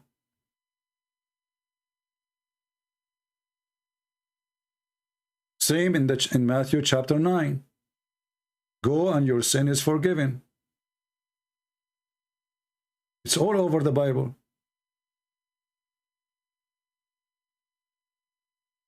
And this is why the Jews, they made it clear that this person is claiming to be God. Who can forgive sin save God? This is what the Jews said to him. They said to themselves. They said, he is dishonoring God.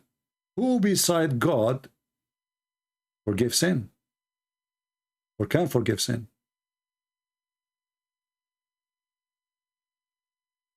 So the Jews understood very well what he said. He is literally forgiving sin.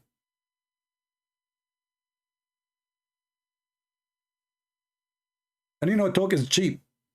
I can say to you, go and your sin is forgiven. I can claim to be God. But as you see, Jesus, he support his words with act. So he make the blind see.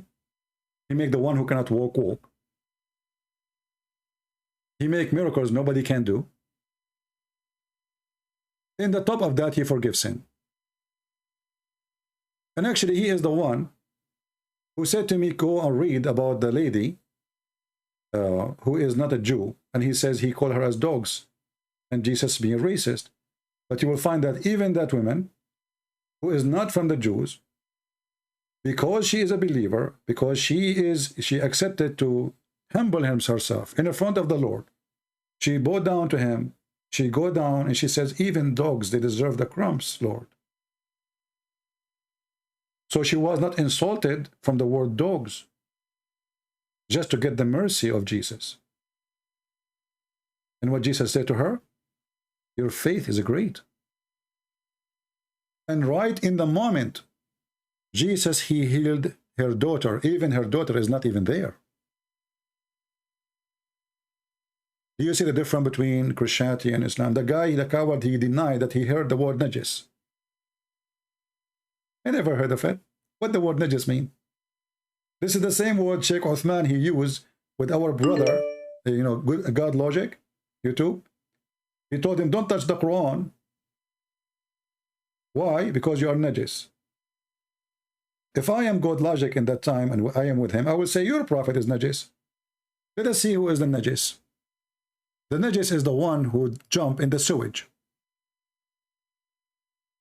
And that is Muhammad.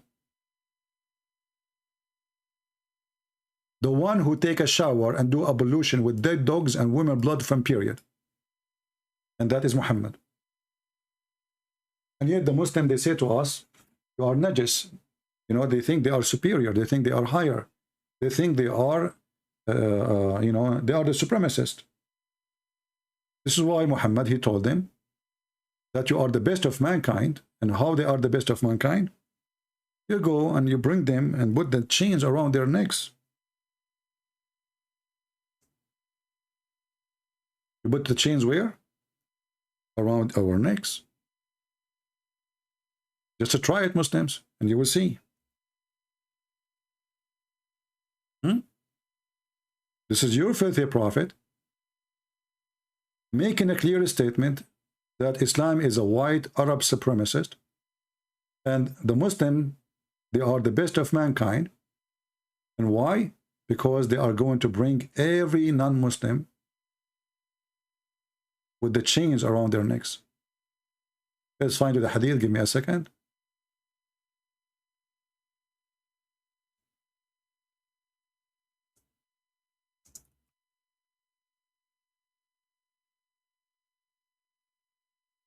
Do you see it? And this is Al-Bukhari. The Muslim, they say to you, the Quran confirmed that we are the best of mankind for the benefit of mankind. They fool you with the word benefit. Benefit? What benefit? What does that mean? Maybe the Muslims, they will feed us. Maybe the Muslims, they will make cars. Maybe the Muslims will help us. Maybe the Muslim will help the poor. What the Muslims are saying to you, we are the best to Allah because we are going to bring you like a dog. We are going to put a leech in your neck. We've been given authority to enslave you, to torture you.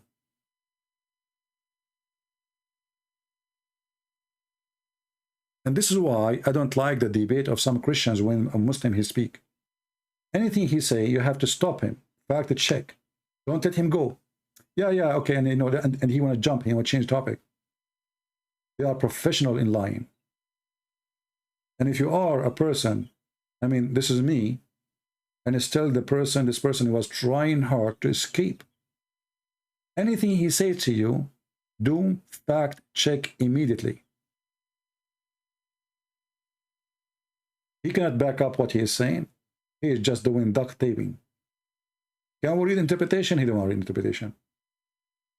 If there's any scholar agree with you, he don't care. I'm telling you, let me answer you. Give me 30 seconds. And then the funny is, the Muslim, they became expert in the Bible when they do not even know their book. Let us see if we have more people trying to call. I see some people trying.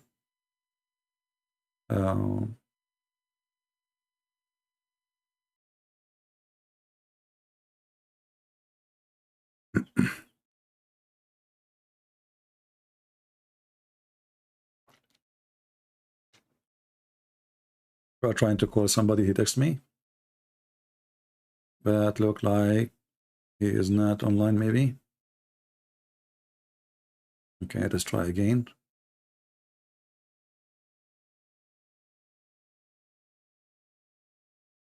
Give it one more try. If it doesn't work, we switch to different person.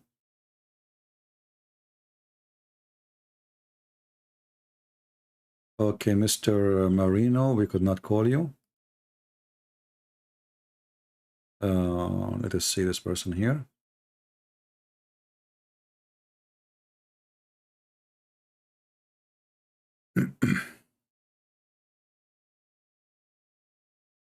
Hello?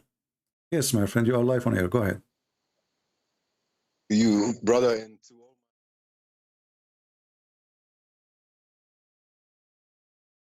perfect man to show us what Islam is, lying, quoting wrong verses from the Bible. Can I say to Matthew 15:22? Okay. Something.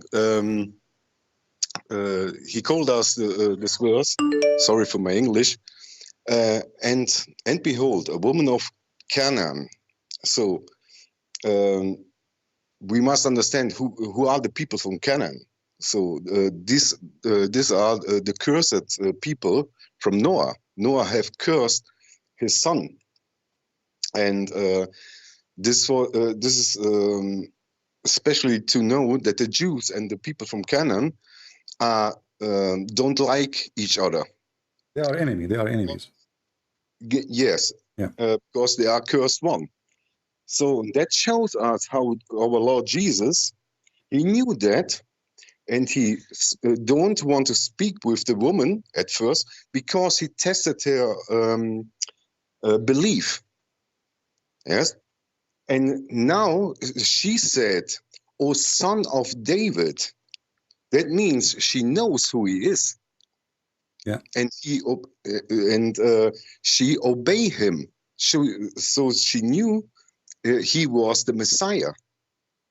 And this poor guy who called you, take this word for us. So when someone knows the scriptures, like we Christians, we must learn every day our scriptures, so we can checkmate him with this verse. And what is the problem with her, with this woman? Can you explain, please? What the problem with this woman?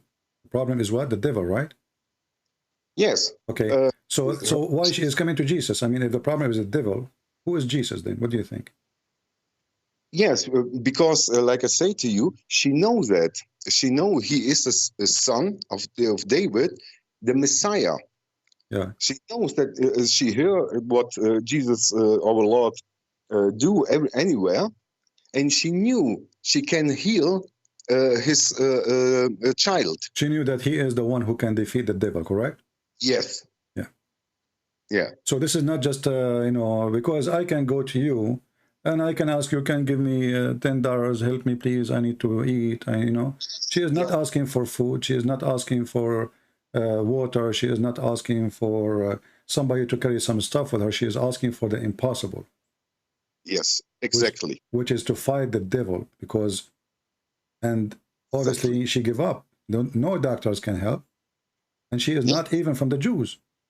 So she came to Jesus because she knew that this is the only person he can do what nobody can do. Of course, exactly. And that shows us that a woman that she is not a Jew. He is from the cursed people of Canaan.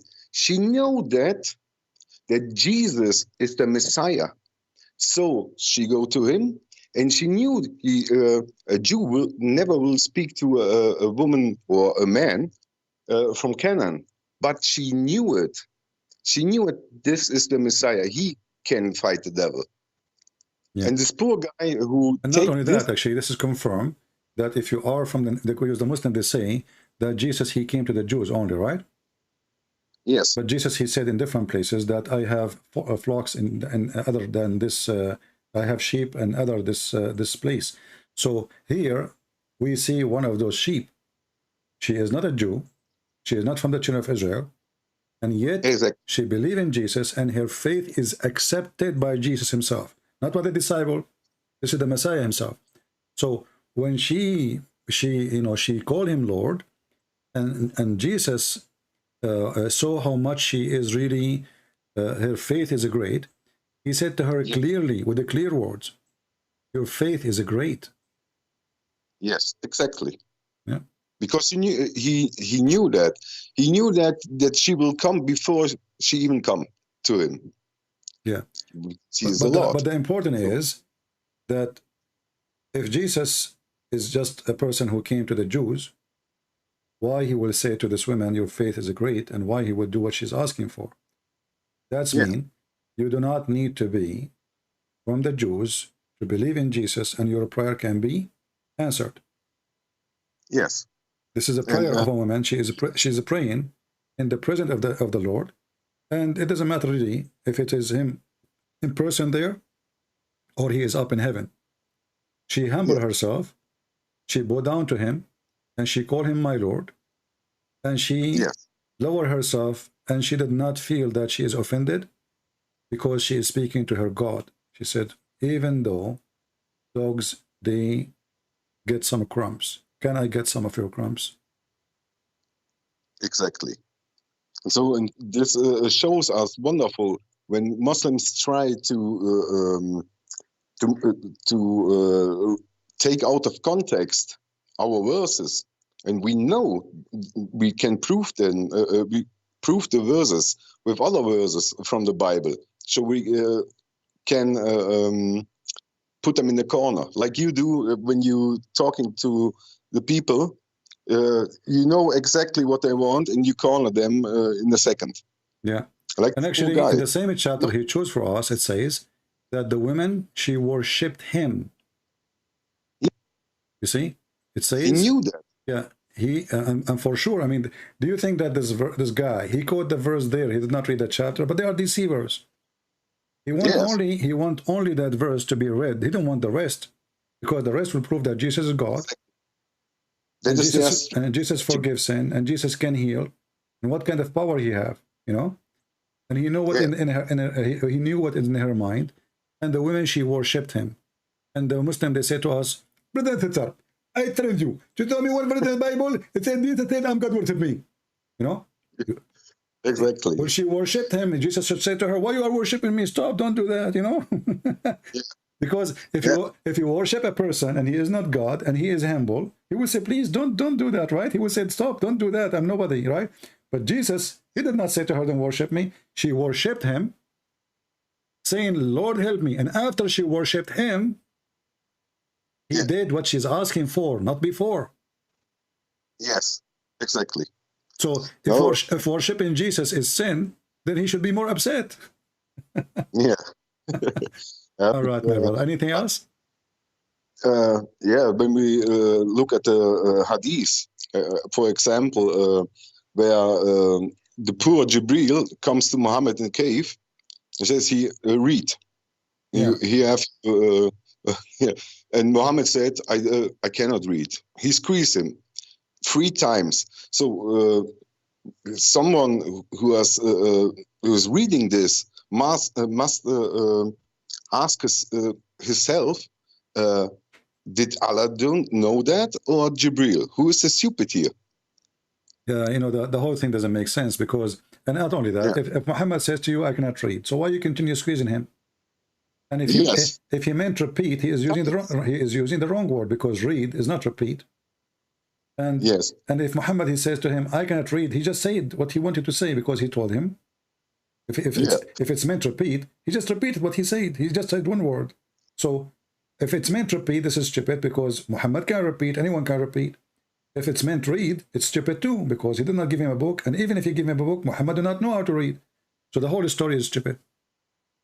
Yes, it will be a miracle when Jibril squeeze him, and then he can read. Exactly. Here we go. Jesus, he said to the blind man, the guy who cannot walk, get in your bed and go. He walked, you know.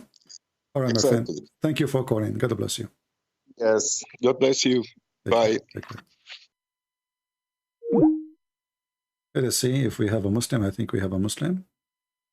Somebody says if you call women dogs, my friend, Jesus did not call women dogs. This isn't about a woman. This is about that those are people who they are rejected, and they reject the God of the Jews. They make fun of the God of the Jews. So Jesus is not calling the women dog. He's not.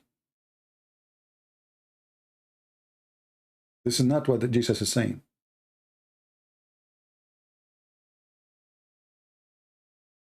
Okay, we have a Muslim.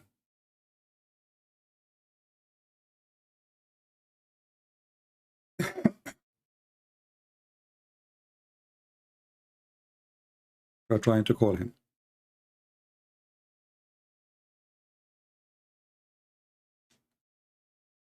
Well, the call is not going through. Let me try again.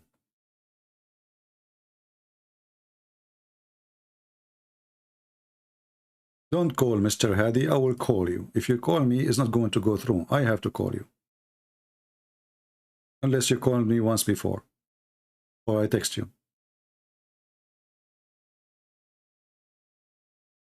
Let us see. Hello? Hello? Yes, my friend, you are a Muslim? Yes. What does that mean? Okay. First of all, I've been watching your debates Okay. for a while, but I hope this will be a civil conversation. I don't want it to be like insults. What civil conversation mean? I mean, a civil conversation, meaning it's respectful. Okay. So There's no can insults, no I use inconvenience. the words the Quran describe us to describe you? Is that okay? Or this is not civil? Muslim, yeah. In the No, Quran, no, it says no, no. I'm Muslim. saying, can I use the same words the Quran describe us as a Christian to describe you? Example, I don't understand. Like can I call you Najis? No, that's not. It's not civil, right? So why No. you are asking Christian to be civil when they talk to you, but you don't ask yourself why your God is calling people names and why he is teaching you to be supremacist? Why you Muslim you think that we are not clean and we are filthy, and you allow yourself to recite this verse day and night, say the Christian, the Jews, the Hindus, the Buddhists are najis. But if I say it to you, it's an insult. But if you say it to me, it is God teaching. It's wonderful. What do you think? Can I see the verse? Oh, no problem. I can show you the verse. Go ahead. Let us see. This is the Quran, chapter 9, verse number 28, and I will put it for you on the screen. Is YouTube is open for you? Yes. All right. Just be sure, please, that YouTube is muted. Here we go. Chapter 9, Yeah, verse 28. 28.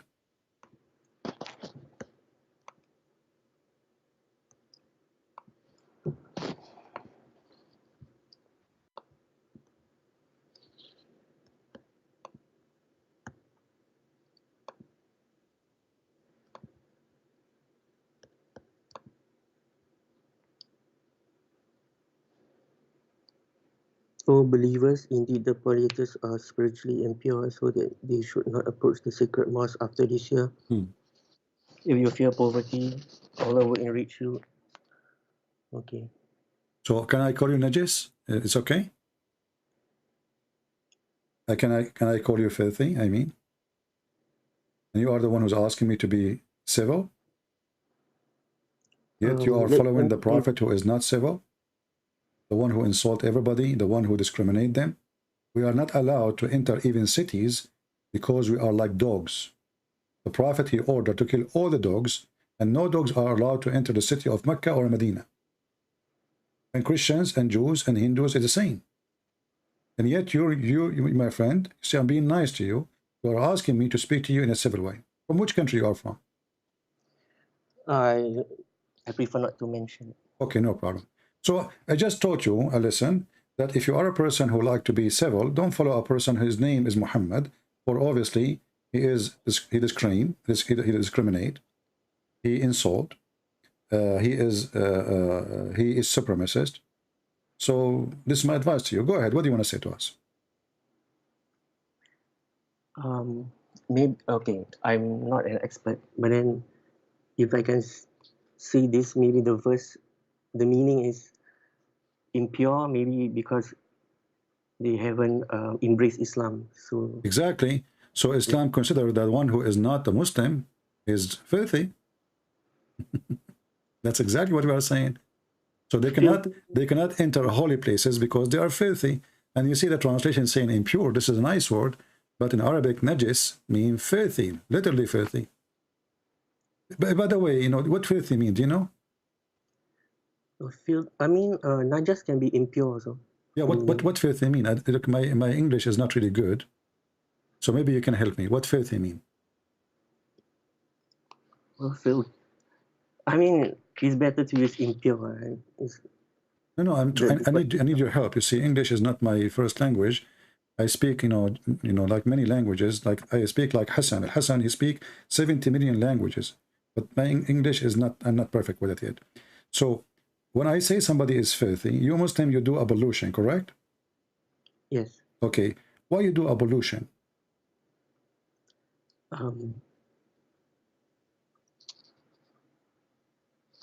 To wash ourselves from spiritual impurity. Okay. How you do that? We wash ourselves with water. Okay. And the purpose is to be what? To be cleaner, right? Clean physically and spiritually. Exactly. So do you like to jump in the water, have dead dogs in it to do pollution? No, of course not. What about if there is some blood and rags of Muslim of women period?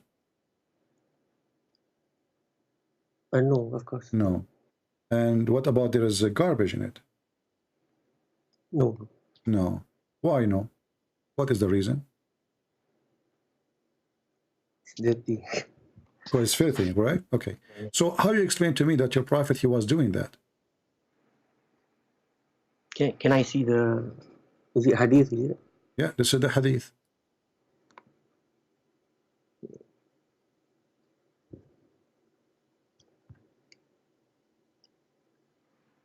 It's not showing. It's going to come.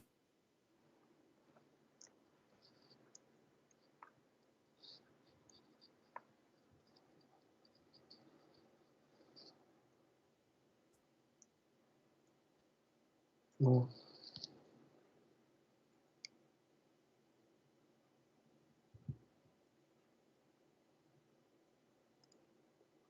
Okay.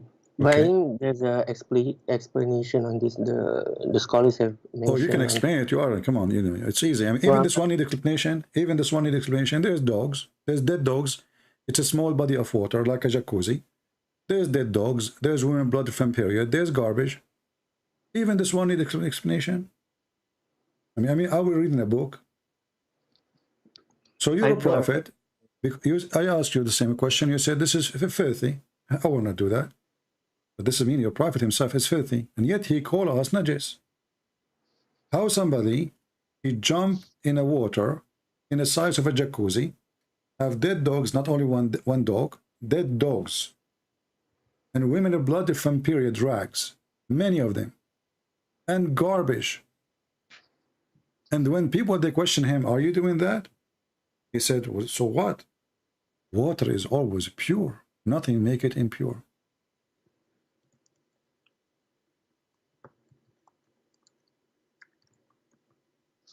I have not read the discussion of the scholars on this. What the scholars, what they will say? The scholars, they will say the prophet is amazing. The prophet is wonderful. The prophet is so clean. Yes, and actually I have a debate once with Muslims, and they made a meeting, 5 of them, and they made a refutation to me, and they said, yes, the prophet is so clean, and he is so clean to the point he used to clean fleas from his head. I mean, do you see how clean your prophet is? He's full of lies. So the Muslims, they decided to make a meeting, 5 of them, to refute a Christian prince. And they made a video refutation to the lies of a Christian prince. And in this refutation, they says, yes, the prophet was so clean. And this is get Christian prince a liar busted. He was so clean to the point he cleaned himself from lies. You know what lies is, right? Yes. Those things, they grow on your hair, and they watch you, what you are doing. There's a lie. She wrote a book about your prophet, And because she did live in his, you know, underwear, so she saw everything. She was a real witness. I mean, it's a horrible book. You don't want to read it. So what kind of a prophet? He's full of lies. He jump in water, have dead dogs, women blood from period, and stinky garbage. And this is what the hadith is saying. It says there are stinking things in it. Stinking, not only because, you know, garbage can be just new. It's not stinking yet. You know what I mean? Do I agree? Yes. Okay. It says it's stinking. It's not only garbage. It is a stinking garbage. So the smell already is all over. So why your prophet is doing this, my friend? If I can see, I haven't read the explanation, but then I think it was a well with that things in it. So it was a past tense. Huh? It was a well. I mean, it was a well with those things in it. My friend, they call it well because it used to be well one day, and now it is just garbage. As you see, this is the city of Mecca, and there's no water there except Zamzam. And if they have other source of water, they will not throw garbage in it. Those people, they are desperate for water. It's a desert. Nobody would throw garbage in a desert water, you know. So the reason it's garbage, full of garbage, dead dogs, because this is a well, it's empty, and there's some sewage water coming from the houses. In the old days, when a woman, she washed, until now in the villages, they wash dishes behind the door of the house. The door of the house will be lower than the rest of the house.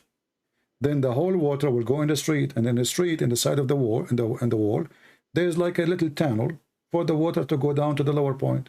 And obviously the dirty water is going there.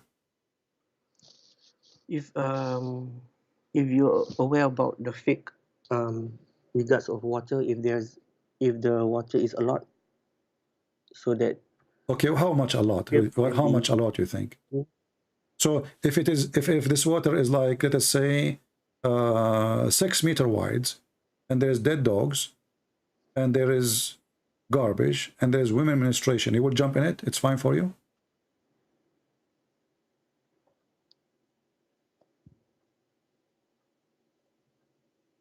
Reading, I think it's the water is not stagnant, it's running water.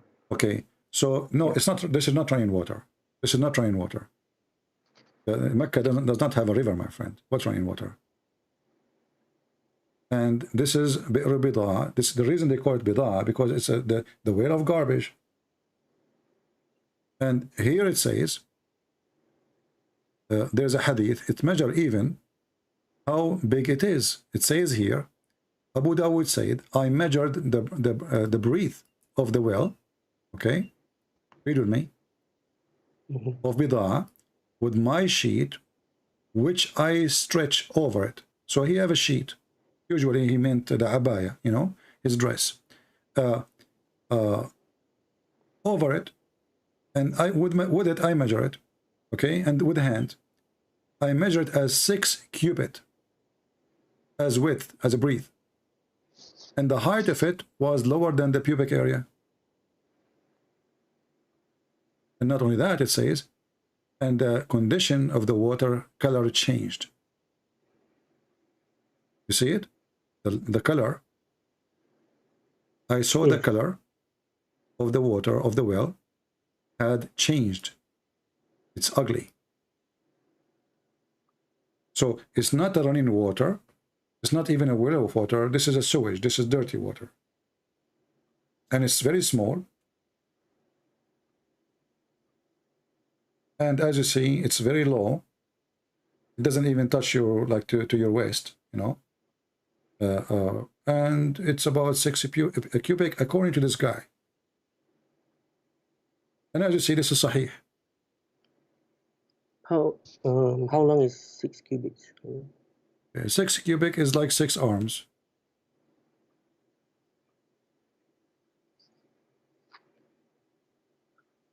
Smaller than a room, you know, like when you say, if you have a room, a cubic is less than a meter. So if you have a room like 6 by 6, small room.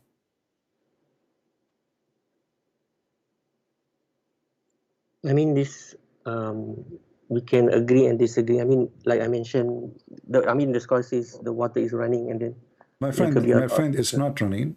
There is no running water in Mecca except the spring of Zamzam. That is a spring. This is not a well. This is a well, and it's obviously is a dry well. This is why people they throw garbage in it. Do you agree with me that if you live in the desert, nobody will throw garbage in a water can provide him with drinking water?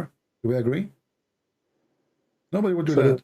If you live in the desert and you have a well of water, do you think people they will throw garbage in it? No. Okay, so this is because it's dry, and this water maybe from rain when it's rain, maybe from the houses, but it's not rainwater obviously, and that's why people they throw garbage. Whatever is inside is not valid, and that's why people are asking him, "Are you doing that?" Did you see that the people says, "Are you doing this?" You know, if it was normal, people will not ask. Correct?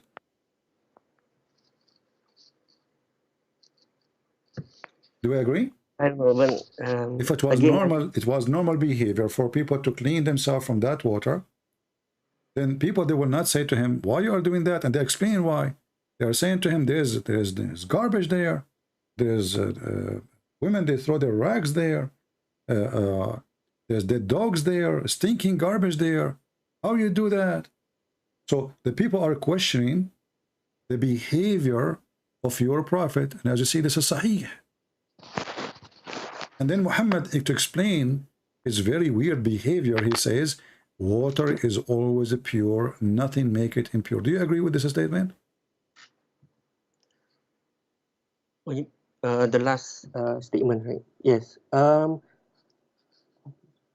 In general, by default is yes, but then of course there will be exceptions. What do you mean? I don't know. Yeah, I mean, by default, water is pure and it's not default by anything. But then there will be an exception. It says here, "and nothing make it impure." So, but this is weird. That's mean the sewage is pure, because most of the sewage, by the way, is water. Correct? Most of the sewage, maybe 85% of the sewage is water, or maybe more.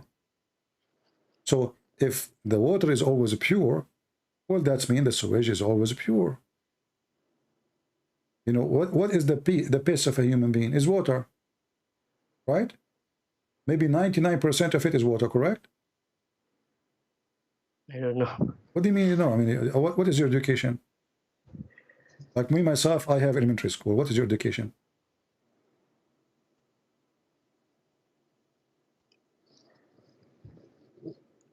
But okay, but regarding this hadith, I mean, it's up to the interpretation. I mean, okay, give me the interpretation. No problem. I'm going with you. Go ahead. Give me the interpretation. Like, I'm listening. Like the scholar says, it's not stagnant. So what the scholar says, give me what the scholar says. What is that? The scholar says, the prophet is amazing. The prophet is so good. The prophet is the best. This is what the scholar says. We are asking you. You see, people in the time of Muhammad, they asked him the question, and Muhammad gave the answer. So we do not need even the scholars. He claimed that water is always pure, nothing make it impure. And as you see, the water did not even cover the private part. It's below the private part of the man. It's very low. So you have a small jacuzzi room, and there is dead dogs in it. Not one, not two dogs, dead dogs. We do not know how many. Which means they are already pieces. Stinking garbage, and women blood from menstruation rags. How in the world anyone will jump there and he clean himself there?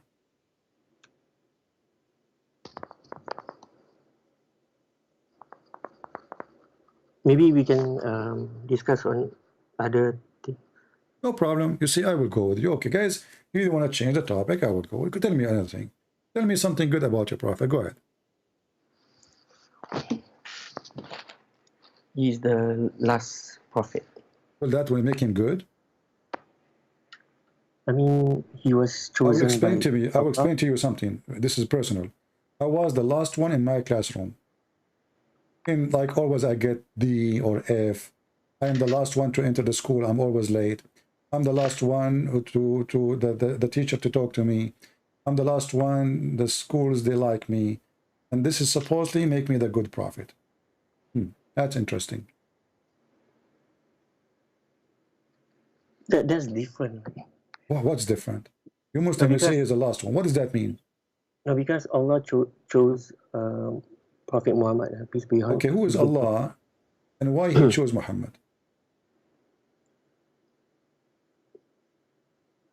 Why that? I mean, maybe he chose him because he jumped in dirty water like this. No, he didn't do it. What do you mean he don't do it? So why he chose him then? I mean, that is the wisdom of Allah. We won't. I mean, scholars. I like the word wisdom. You know, it's very dumb. I'm asking you why Allah he chose Muhammad. You failed to give me. You see, I changed the topic just for you. You say to me, Allah he's the last prophet. What does that mean? This is very silly. Why Allah he stopped, like he became a mute now? He didn't want to send anyone. So Allah was busy sending messengers one after one after one and stop, and suddenly he closed the faucet. Yeah, the Quran is said to be the last testament. Nowhere in the Quran it says Muhammad is the last prophet. There is. No, the Quran says Khatamun Nabiyyin. Khatim does not mean the last prophet. Khatim is the seal of the prophet, right? Seal, yeah, he's sealed. He sealed which means he agreed with them. He agreed with them. The seal, you know, you put a seal. You know what seal mean? You go to the government. Means you go to the government. They go to the government. They put their stamp. That is a seal. Meaning, I mean, seal can be a different meaning. Right? It can be the closing prophet. Yeah, well, no, this is false translation and this is false assumption, because the seal is the one who agree with the prophet before him, all of them with no exception. Nowhere it says that Muhammad is the last one. And let us assume it says that. What is the proof even that Muhammad is a prophet anyway? There are some factors. Is what?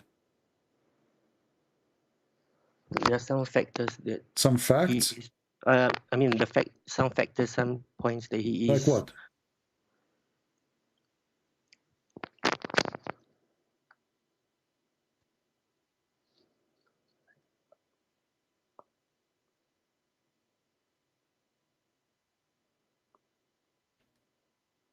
I'm listening, my friend. What, like what? Like is mentioned in the Old Testament about the coming of Prophet Muhammad. It's mentioned in the New Testament about the coming of Prophet Muhammad? Old Testament. Old and New. Oh, that's amazing. Okay. Where it says Prophet Muhammad in the Old Testament or New Testament? I have to look it up. Okay, we can go for that later. So can you prove to me now, from your religion, without going to my book, which doesn't say what you are saying, and even your prophet, he said, that the one who will come, his name is Ahmad, and the one who will announce him is Isa. So if that exists, it's going to be only in the New Testament. Is your prophet name is Ahmad or Muhammad? Oh, he has different names. He has been called different names. Why? How come? Why? Yeah, why he have many names? I mean, when he was born, his mother, she like hang up on the wall like 10,000 names, and he said, those are yours. Why he have many names? What does that mean? Called like the truthful one, you know. Oh. The honest one. Is his name is Muhammad or Ahmad? Is the same meaning? Right? No. Muhammad. Ahmad. Ahmadullah, I thanks Allah. Muhammad is the praised one. A person can be called different names. Like even Jesus. Okay, but you see, but here, it says that Isa, he said that there's a messenger will come after me. His name is Ahmad. So it's not Muhammad. Ahmad is Muhammad. No. Your prophet name is Muhammad. He's been called different names. He has. Okay, people, they can call him, but this doesn't mean that this is the person. Maybe it's not a different one. His name is Ahmad. This is your prophet. His name, the one you use, the Muslim, is Muhammad, correct? Do you call him Ahmad or you call him Muhammad? Ahmad? Which one you call? Muhammad or Ahmad? Muhammad. Okay. Here it says Ahmad. Okay. Now, Isa, he said that he said to the children of Israel, there's a messenger will come after me. His name is Ahmad. Is that correct? Yes. Okay. Was Muhammad sent to the children of Israel?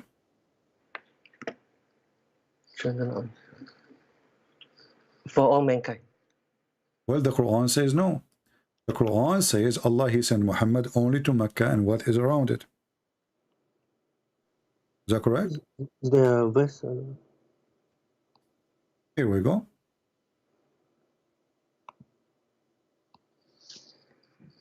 Your prophet, he was sent to Mecca. And what is around it? Is my screen is showing to you? الذين يقولون ربنا. Oh, it is. Don't read now. It's not coming yet.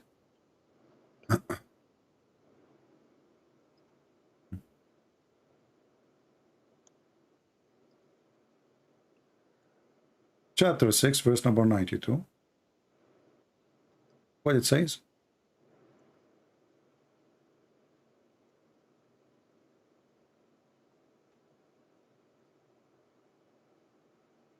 Which verse, sorry? Chapter 6, verse number 92. Chapter 6.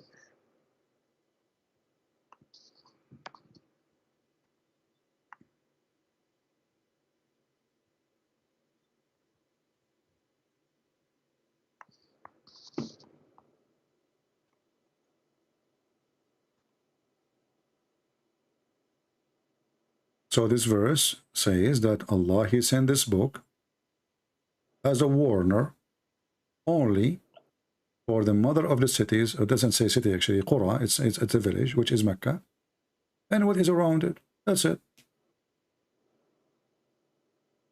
Yeah, because there's another verse that is called to mankind. Okay, so Allah, he changed his mind, you think? No, the Quran. Let us go to a different verse. Let me show you this one. Was the Quran sent? Which language you speak? Sorry, what's that? What is your original language? English. Original language is English. Come on, go on. It's okay. Don't say. It's all right. Okay. The Quran says in chapter 14, verse number 4, that Allah never sent a messenger except in the language of his people to make things clear for them. He never sent a messenger. Do you speak Arabic? I can read Arabic. Are you an Arab? No. Do you speak Arabic? Qalil. So the Quran is not meant for you. Because Allah, he never sent a messenger except from the people, speaking the tongue of the people. And the Quran is saying why? In order to make it clear for them. Makes sense. There's a verse in the Quran makes sense. Okay. How Muhammad then? Chapter 14, verse number 4. So then we need to ask ourselves, how Muhammad is a prophet of God, sent to all mankind, if Allah never, and he sent this verse in the time of Muhammad, confirming that this is his habit. When Allah wants to send a messenger, he have to send him from the people, speaking the tongue of the people in order to make it clear. So how Muhammad became or become the messenger of all nations?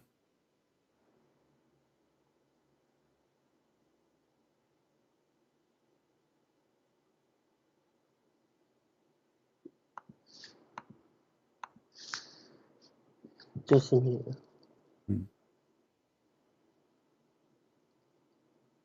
Meaning Muhammad was peace be upon him, was sent to his people. Who is his people? Yes, to his people. Who is his people? Because Allah chose the Arabs first. Okay. And then so Allah, he sent Muhammad to the Arab, but you are not an Arab. Arab first. To the Arabs first. Where it says to the Arab first, it says here, we never send a messenger except to the language, in the language of his people, to make the things clear to them. So if the book is sent to a different person who don't speak the language, he will not understand the message, correct? Why Allah he sent it in the language of the people? In order to make it clear. Do we agree?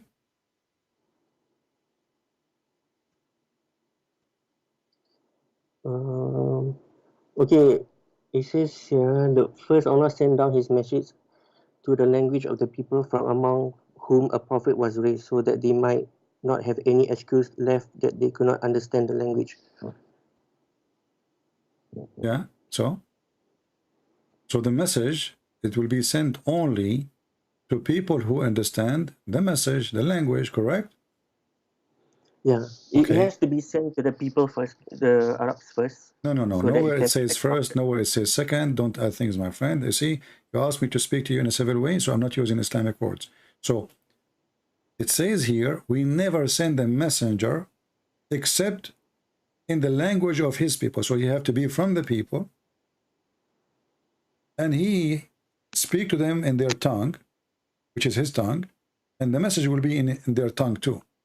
So in order for the message to come to you, Allah have to send a messenger to you, speak in your tongue.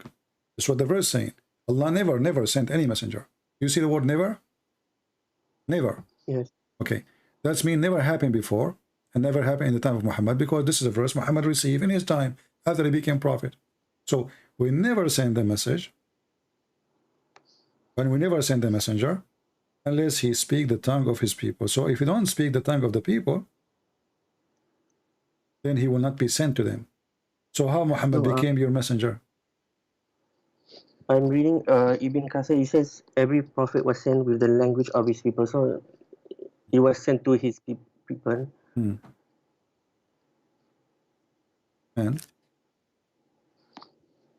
then it was spread to all mankind. But that means the Quran cannot be for all mankind, because this will be contradiction, because the Quran made it clear that it's not going to be clear. You see, the Quran says, in order to make it clear to them, this is why he decided to do it this way, in order to make things clear to them. So if the message will not be in their language, the message will not be clear, and then they will be deceived, correct? People will be confused. No. What no? There's another verse in Surah Al-Anbiya. It says Muhammad is sent to all mankind. No problem. I'm going with you. But the verse here conquer all the other verses, because this verse says that the book, in order to be clear, it have to be in your language. The Quran says so, not me. In order for a message sent by God, like Allah supposedly, to you, in order to be clear, it have to be in your language. Did you receive the Quran in your language?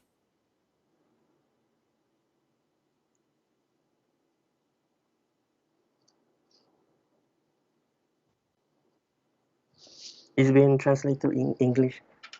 So Allah, then this verse is wrong, because Allah, he should say, well, it doesn't matter what language is, because we translated already. We will use Yusuf Ali, bless him, Muhammad Biktal, may Allah bless his nose. So the verse in the Quran here is wrong, because the translation will do the job. Because and let me make it clear for you. When you pray in which language?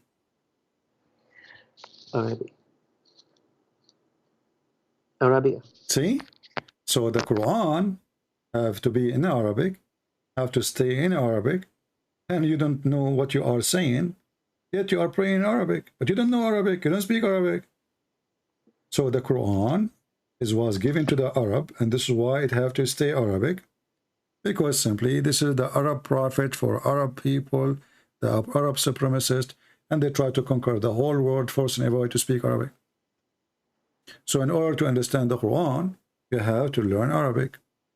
But even if you learn Arabic, the verse here doesn't help you, because it says clearly that Allah never sent the messenger unless he is from the people, speaking the tongue of the people. So if you are a person who learn Arabic, still you are not from the people. You are not from the Arab. And this is why you have to pray to Allah in Arabic. Do your God Allah speak languages or only Arabic? All languages. So why you had to speak in Arabic? Why we have to pray in Arabic in a language we don't understand? Because the Quran is sent via Arabic. Exactly. So the Quran says, وَجَعَلْنَاهُ قُرْآنًا عَرَبِيًّا. We made it a very clear Arabic. And by the way, the word Arabic, a clear Arabic, that's funny. If the Quran is a clear Arabic, so why we have 1,000 interpretation and they are disagreeing with each other? You see how clear it is? So now I'm going to go with you more. And you are a nice person. You are welcome. I want you to give me, let us say me and you, we are in the train together. And you learn that I'm a Christian and you want to convert me to Islam. What will make me accept Muhammad? What do you think? Give me something. No, I will revert you, not convert. Revert? Yeah. But we don't believe in the same God. We don't believe in Allah. No, because we believe that everyone was born as a Muslim. Oh, that is really the most stupid thing ever. Because you are saying to me now that when I was a kid, I was so stupid. And actually, I agree with you. My mother, she said to me that I used to have a diaper. I could not believe it.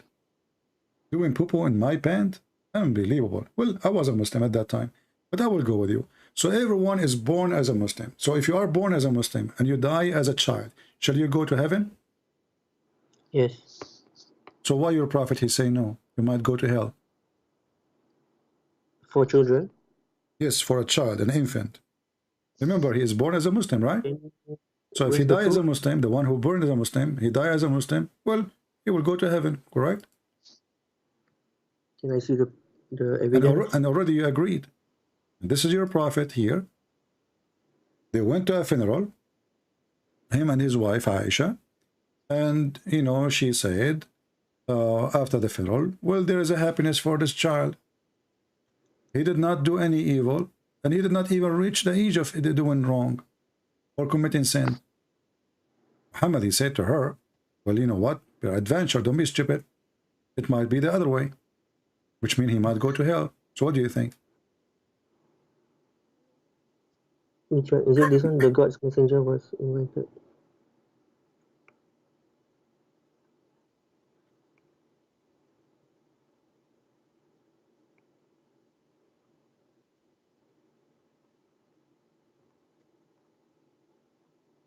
You see, you insulted me, and I did not get upset from you. Because you said to me, everyone is born as a Muslim. You just accused me to be stupid. Thank you. You see how nice I am? You accuse me to be stupid. A person who believes that there's a God who will make your penis endless. A person who believes there's a God, you pray to him, he will give you a lot of women, and they have no panties, and a lot of boys. You see how big the insult you gave me? But because I'm nice, I forgive you, brother. All right.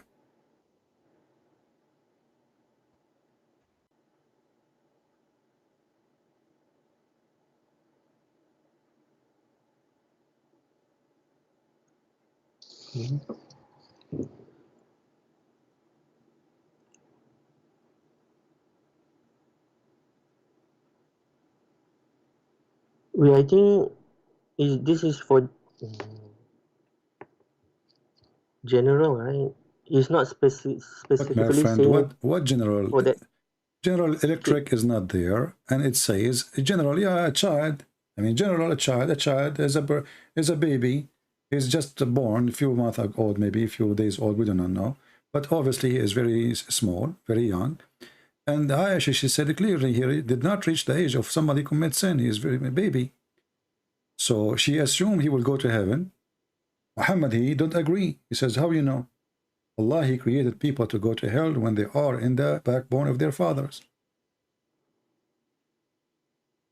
No, that statement, it will be general. It's not on the kid that he was referring to. Exactly, general, no problem, including you and me. And when I ask you, no, I mean, huh? Hey, what? No, I mean, yeah, correct. Go ahead or go backward. It says clearly that he did not reach the age of sin. So anyone did not reach the age of sin, he present this person.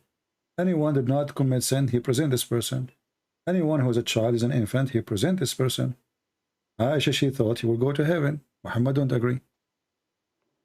Oh, okay. This is predestination. Exactly. So Islam is No, stupid.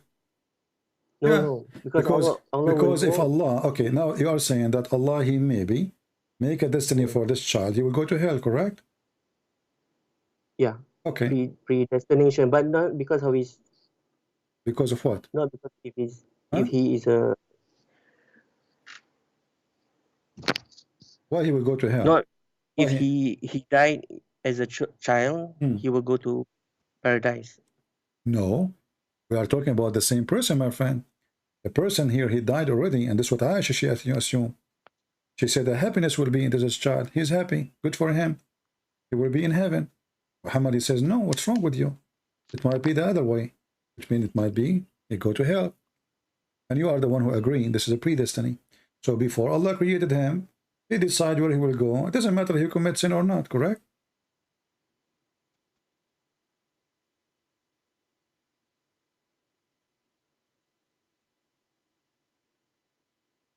No. If there's no sin, if it's prior to puberty, it is paradise for the child. My friend, it's in front of you. Aisha, she said, before she finished her sentence, she said, he will be a bird from the birds of paradise, for it commit no sin, nor has reached the age when one can commit sin. So already this is clear. He is not in that age. What Muhammad said? He said, peradventure, Aisha, which means don't be stupid. This is not true. It may be otherwise. So Muhammad already, he knew this person. He was in the funeral. He did not say to her, no, he commits sin. He did not say to her, no, he's old. He agreed about what he said, except about where he will go, heaven or hell.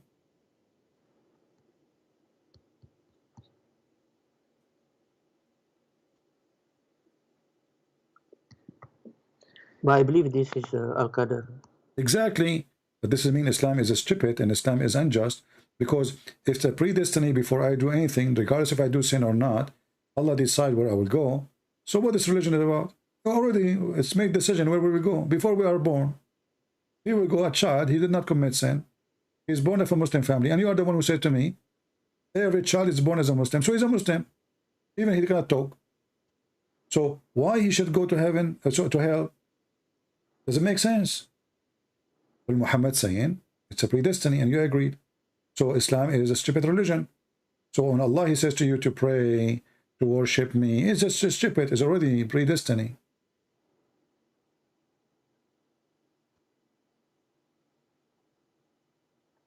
I have to look at the explanation of Look at it now. Look at it. Take your time. What do you mean you have to? You said to me you watch many of my debates, and now you are saying to me you have to look. Even this one need to look. What will happen? The guy is dead. I will tell you the Muslim answers they said to me. The last Muslim, he asked you the question. He said, oh, this guy, he will grow later and he might commit sin. I said to him, well, he is dead. What do you mean he will grow later? He said, in the day of judgment, Allah will make him grow.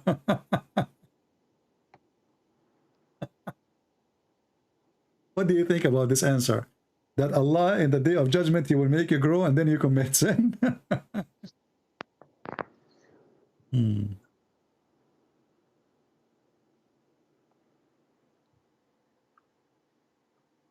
But I think I stick to my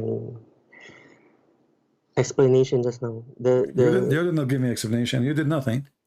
You said to me, a child, he will go to heaven. This is what Aisha, she said. And this is what Muhammad's objection is. He said, it may be.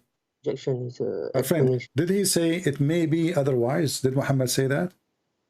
Yeah, it may be otherwise. Okay. What otherwise mean? Hell. It might go to hell. Because he still led the prayer, right?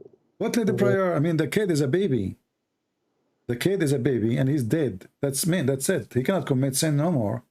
He can't grow to commit sin. So why he will go to hell? Why it may be the otherwise? What is the reason? There's no reason. So if sin is the reason to go to hell, well, the story here prove that Islam is wrong in this. It's a predestiny. It's not really what you do. No, no, the one that he mentioned is a general statement. It's not towards the General statement, child. exactly. But this is about a baby. Aisha is speaking about individual baby who is not in the age of sin. Aisha, she is not speaking about every Muslim will go to heaven. This is not what she said. She said this baby, because he did not reach the age of sin, and he did not commit sin, well, he will be a bird in heaven. Muhammad disagree.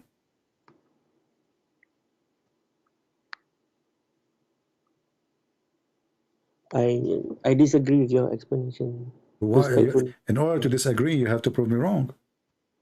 What do you mean you disagree? I'm not explaining. This is what Aisha is saying. I did not explain. Aisha, she said he did not. Did Aisha say the reason she think he is going to be in heaven? She said that, right? She said he will be a bird from birds of paradise. Why? She said the reason, for it commit no sin, nor has reached the age of sin. Okay? So now the reason is explained why he should go to heaven. Muhammad, he have objection. He said it might be otherwise. Why? Because God created those for paradise when they are in their father backbone, not lions. Same for hell. So what Muhammad is saying, and you are the one who said that to me, well, this is a predestination. Thank you very much. So you are the one who come with the word predestination, that before you are created, Allah decide where you will go, no matter what you do. You commit sin or not.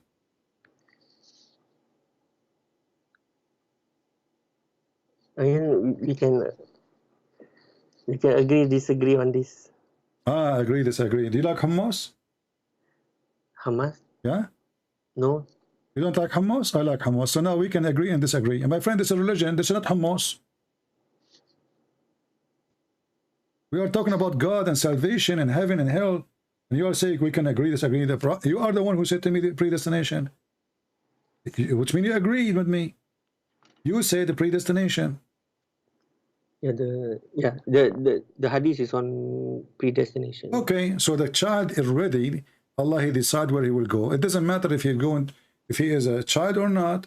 He might go to hell. We agree. So don't make it hummus, even though Islam is like a hummus, but it's not tasty. Let me ask you. Adam commits sin. Did he commit sin or Allah forced him to commit sin? He committed sin. He committed sin. So Allah did not force him. It was not a predestiny, correct?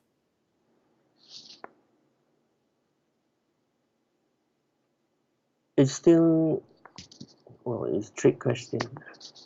My friend, any question I ask you is a tricky question. Are you sitting? Are you sitting in on the chair? No. Okay. Adam committed the sin, but then Allah knew that he will commit the sin. That's predestination. What Allah? This is another question. Did Allah force Adam to commit sin? It was a predestiny, or Adam chose to do sin? No, there was a choice. It was a choice. Every one of us. Okay, let's read together. And now don't make it hummus. According to Adam, Allah, he decided that he commit sin, he'd commit the error he did or the sin he did long before he created him. 40 years before his creation. What do you think? This is a debate. You know, Adam and Prophet Moses, they live in the same time, right? Prophet Adam and Moses, they live in the same year together. Prophet Moses? Yeah, and Adam.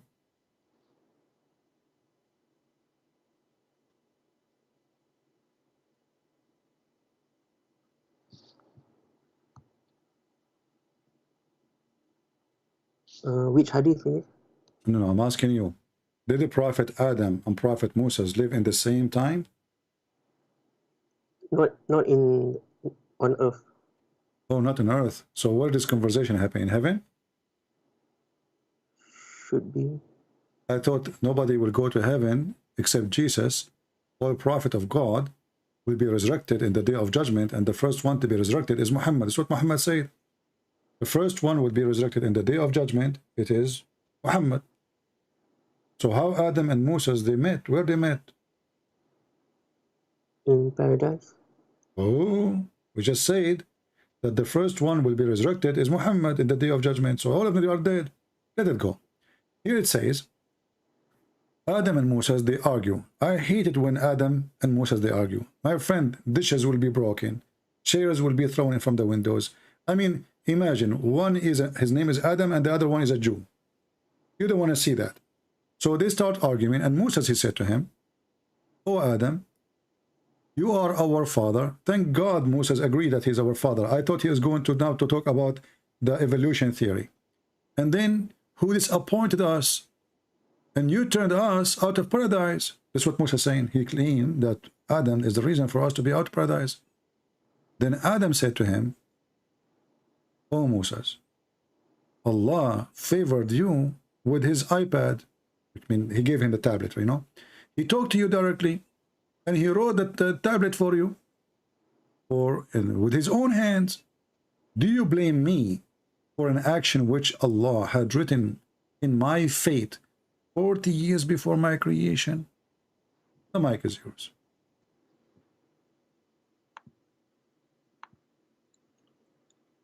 It's still Al-Qadar. Al-Qadar, exactly. So Adam, he did not choose to do sin. You told me that Adam, he have a choice. As you see, Moses, he told Adam, because of you, you idiot, we are out of heaven. Adam says to Moses, you stupid idiot, how it's me you blame when this is a fate written by Allah 40 years before my creation, and I have to do it. I have to. Does it say here, had written 40 years before my creation? And I can show you more if you want more clean, you know, I mean more clear, because all Muhammad stories are clear, very clear, my friend. So Muhammad, he said it clearly in different place. He said, do you blame me for which Allah he ordained for me? Ordained, you know what ordained? Yes. He planned for me. That's it. I have to do it. So you can't blame me. So we can't blame the sin of Adam to Adam, because simply Allah is the one who made it happen, correct? No, this is compensation in the judgment day. I don't care when it's happened now. Don't okay, judgment day. So this conversation did not happen, and yet we have it. That's amazing. That's amazing. So the conversation did not happen, the debate did not happen, but it's going to happen in the day of judgment. Well, in the day of judgment, it's too late. I mean, now, secondly, the question is, did Adam commit sin by choice or Allah force him? The hadith says it clearly, Adam is not guilty. Did he say to him, do you blame me? Did he say that to him? Do you blame me? Yeah. Okay, so we can't blame Adam, right? I blame you only if you do it, if you are the one who do the wrong, correct? I will not be able to blame you if you did not do anything wrong. It's not your fault, correct? Yeah, this is after everyone has been resurrected. I don't care, my friend. The question is not about later. The question about what Adam did. Wake up with me. Did you eat hummus today? No. Okay, so we are not talking now about later. We are talking about what Adam did. Adam did already, long time ago, you know, like 1973, I think. So Adam commits sin 1973, and Sheikh Uthman, he was quoting the quotation of Sheikh Umar, Khalifat Umar, which is printed 1998. So obviously we're close. So here you see that Adam, he did not commit sin, and Moses, he lost a debate, even your prophet says. And so Adam, he overcome Moses by this argument. So who is the right? Adam. Who is the wrong? Moses. Do you see it?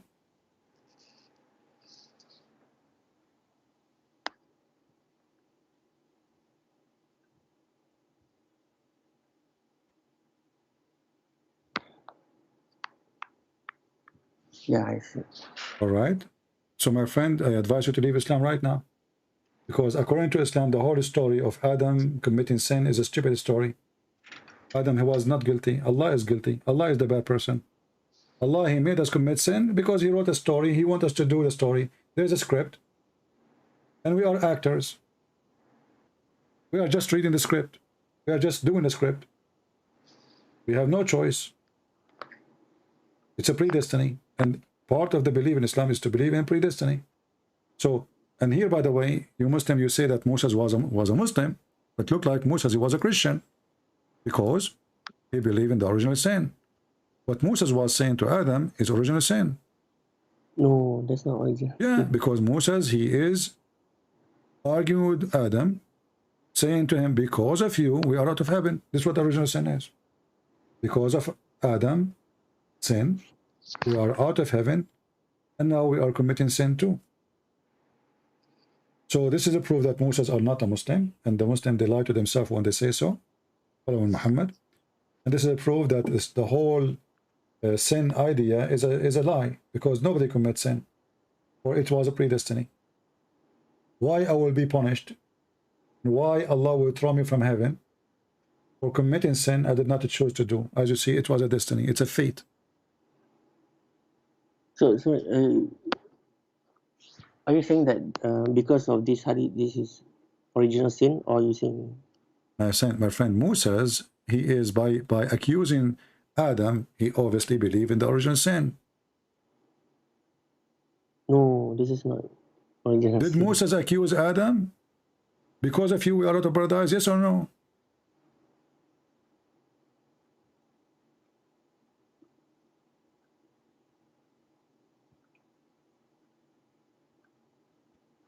But okay, Adam committed the sin, but then Allah forgave him. My friend, why Allah need to forgive him if it was destiny? How stupid is that? I forced the guy to commit sin, and then I will forgive you?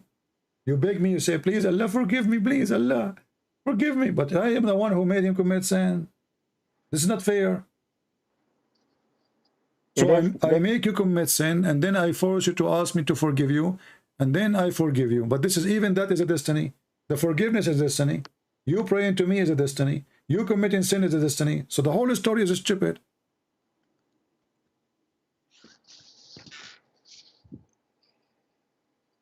But you believe in predestination? No, we also? don't. No, we don't. We believe in free will. This is why Jesus said, not everyone says to me, Lord, Lord, will enter the kingdom of my Father, but the one who do his will. So you have your own will, you have the will of God. If you choose your own will not to follow God, this is your business. You will not enter the kingdom of God.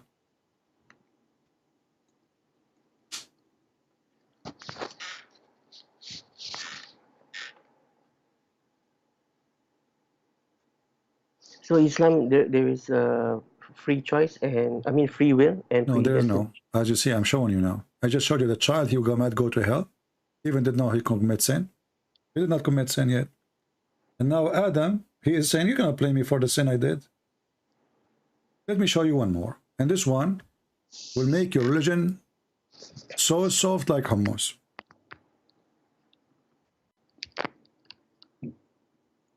Read with me this hadith and try not to laugh.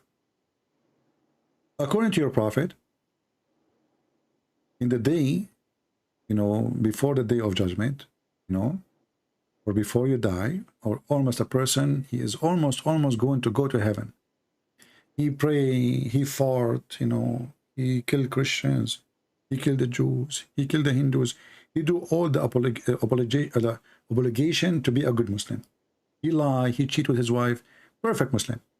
And then, after all doing those things, and you are almost going to go to heaven, look what will happen. Read with me carefully.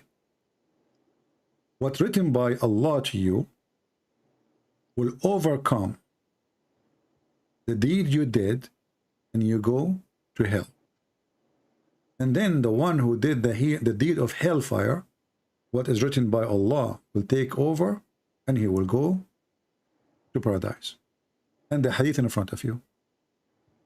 Muhammad says, swearing, you know what Muhammad, when he swear, no mercy, that's it, it's serious. That's it. Muhammad obviously is not lying. And by Allah, a person among you, or a man, may do the deeds of people of the fire till there is only a cubit or an arm between him and between fire. You are almost there. And then what is written, which Allah has ordered angel to write between two brackets, proceed and then he does the deeds of people of paradise, and then he enter it. So the guy, he was doing the deed of hellfire. Then he's almost there. But then he got lucky. When Allah, he created him, he wrote that this person will go to heaven. So now Allah, you know, like you do like format your computer, you know, you install a new software.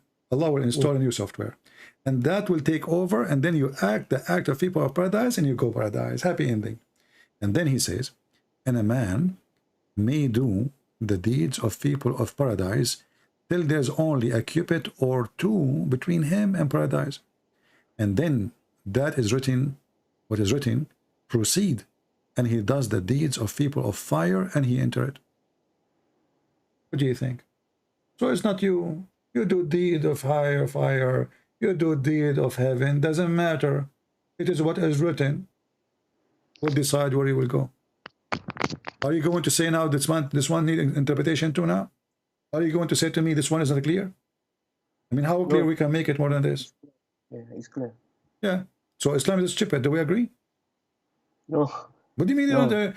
What is the point? So why you pray to Allah? Because me, Christian prince, I am a Christian prince, I am the enemy of Allah.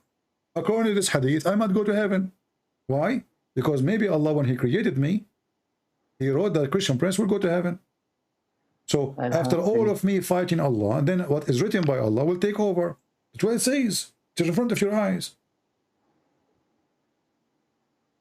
Where is justice? Because at the end of the day, it's not what you do. It's what Allah decide. It's not just. It's not the deed you do will decide where you will go, heaven or hell. It is what is written. This is what the hadith is saying.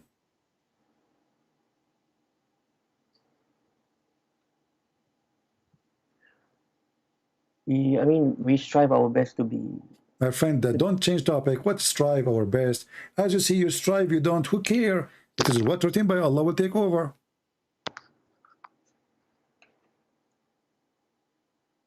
I mean, for how long you will keep denying it? It's in front of you.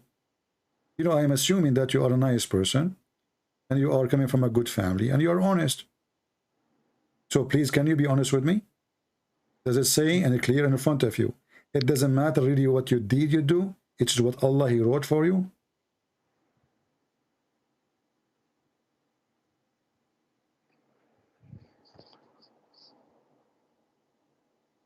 It's both. You have to do good deeds and. My friend, what you do good deed? Look at this guy. He did the deed of people of paradise until he is almost in the door. There's a distance of 1 cubit or 2 between him and the door of paradise. He's almost there. And then what is written by Allah will take over. Do you see it? I know. Okay, don't do I know. You keep repeating yourself. So this is stupid. Because the guy, he did the deed of paradise. Why Allah, he is overwriting his destiny? Why he is making him go to hell? I mean, this is not fair. The guy, he spent his life doing the deed of paradise. He's almost there. And then just because Allah, he wrote destiny, he will go to hell, he'll go to hell. So it's not your destiny written. It's not what you do decide your destiny. It's what Allah, he wrote for you. Doesn't matter what you do. That's why we must always make dua. My friend, what dua? My friend, wake up. Are you asleep? It says here, this guy, he spent his life doing the deeds of paradise. And almost he is in the door. Do you see? It says a cubit or 2. Which means he can see the door of paradise. It's there. The guy is almost there. And then what is written will switch that 180 degree. And then you say to me, we do supplication. What supplication? It's written. Supplication is part of the deeds. Prayer is part of the deeds. An example, maybe he did good deeds, but then at the end of his life, he did shirk. My friend, this is the most stupid answer. I'm not insulting you. It says here, he is almost in the door of paradise. So he commits shirk and he is going in the right direction. If you commit shirk, you are not going close to the. You are not doing good deed, obviously. No, at the end of his life. Shirk is the worst sin you do according to Islam, right? So don't tell me this. It says here, a man of you might do the deeds of the people of paradise. And what is the deed of people of paradise? To believe in Allah, to believe in Muhammad, to do pray, to do Hajj, to pay zakat, to kill the Christian, to kill the Jews, to hate everybody except the Muslims. This is the deed of paradise. And then what's written by Allah will take over. No, it's the end of his life that he committed. Okay, my friend, take care, take care. Okay, yeah. What I can do. That's it, guys. The end of his life, commit shirk. Hummus. Hummus, hummus. And people, they say to me, Christian Prince, you need to be patient. Hummus, hummus.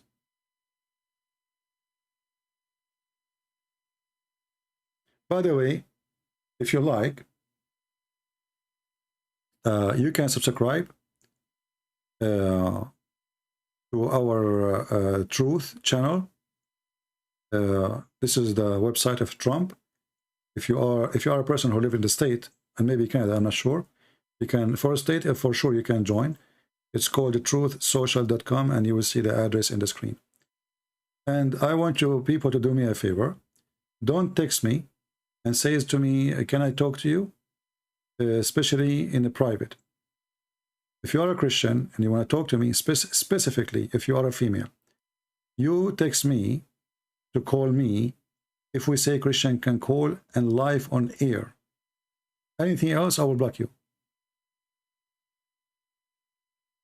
Are we clear? I hope so. So if you are living in the state and you like to join us in the website there, as you see the address, truthsocial.com/@ChristianPrince. This is an account I just created. So in the future, if something happens, something you want to, like we lost our channel, as you see, they are harassing us. This is just additional way to get updated about where a Christian Prince to be found. All right.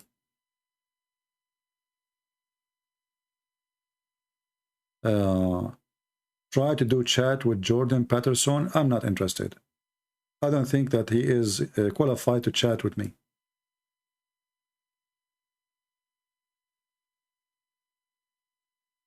What is special about this guy? If he is smart, he will not even accept to join a conversation with someone like Mimi Hijab. What was the point of him joining Mimi Hijab except giving more publicity to the Muslims? Did he answer anything? Did he teach anything? Did he say anything useful? Those dummies is the one who made Islam famous.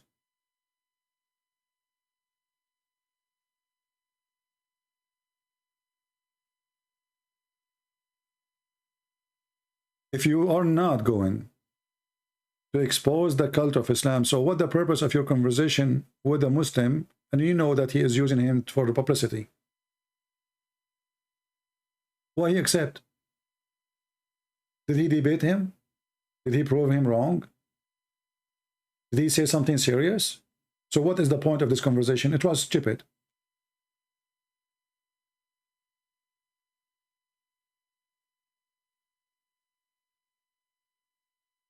To tell him the truth? He did not. Did he tell him the truth?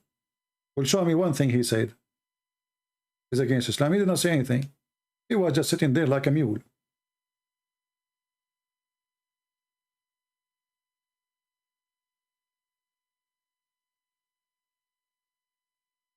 If you are not expert in the topic, then don't put your nose in it until you learn, and then you talk about it. Otherwise, you are just an idiot. All those people who invite Muslims to be in their channels to have a conversation about Islam, and they do not know what Islam is about. They are giving the hand to the Muslims to be popular and to spread Islam, because it is one-way lie, and there's nobody doing fact check. You will see a priest. He invite a Muslim sheikh to teach your children how to pray to Allah in the church today. Those are the evil ones in the churches. And did you ask yourself, why Mimi Hijab want to have such a meeting with this person, not with me?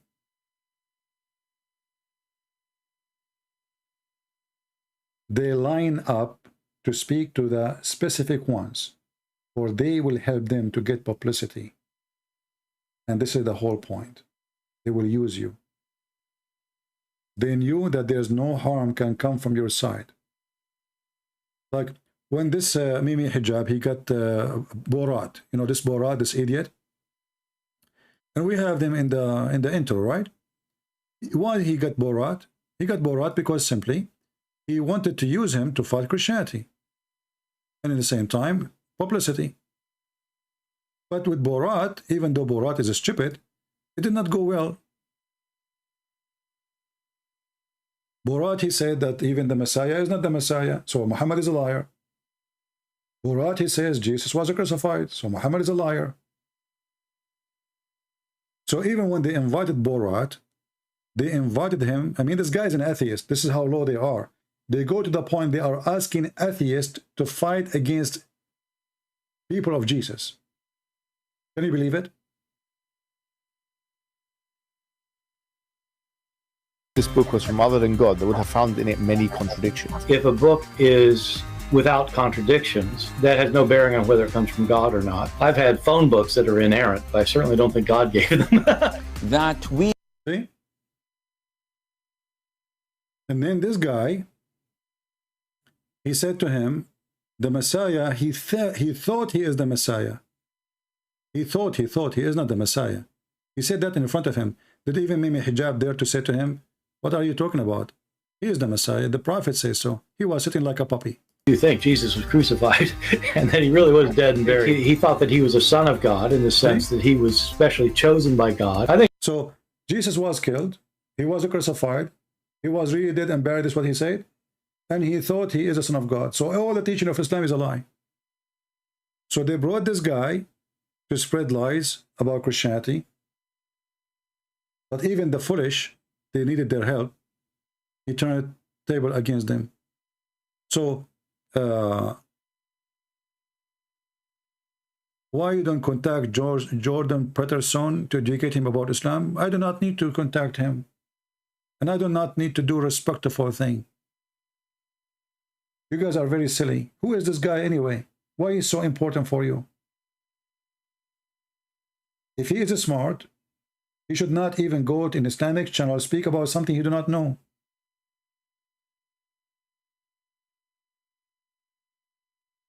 Why you people are like praising him for what? For what exactly? Who is he? People are really mentally ill. They worship celebrity. They worship, if somebody have millions of subscribers, they worship him. But the guy is an idiot.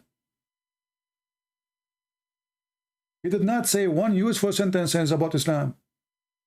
So if he is smart and he's not an idiot, why he go in a channel? Everybody knows what this channel is about, giving them publicity. If he is not going to get it busted, if he is not going to give even a view of anything. And this is our problem. The problem we have today, we have a lot of idiots. They claim to be expert. And then the Muslim, they use them. Who cares about this guy? Who is this guy anyway?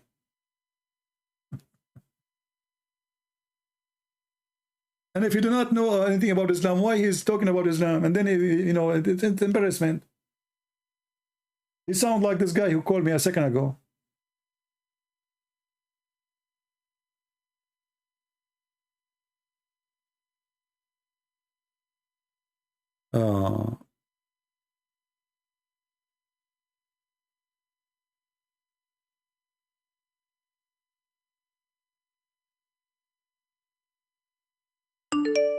Anyway, people, they worship famous people. I don't know why even he is famous.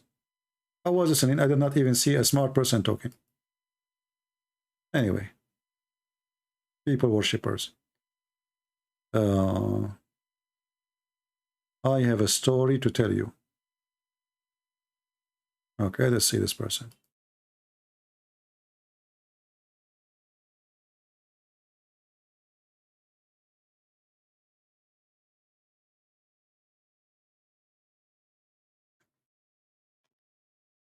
Yes, my friend, you are live on air.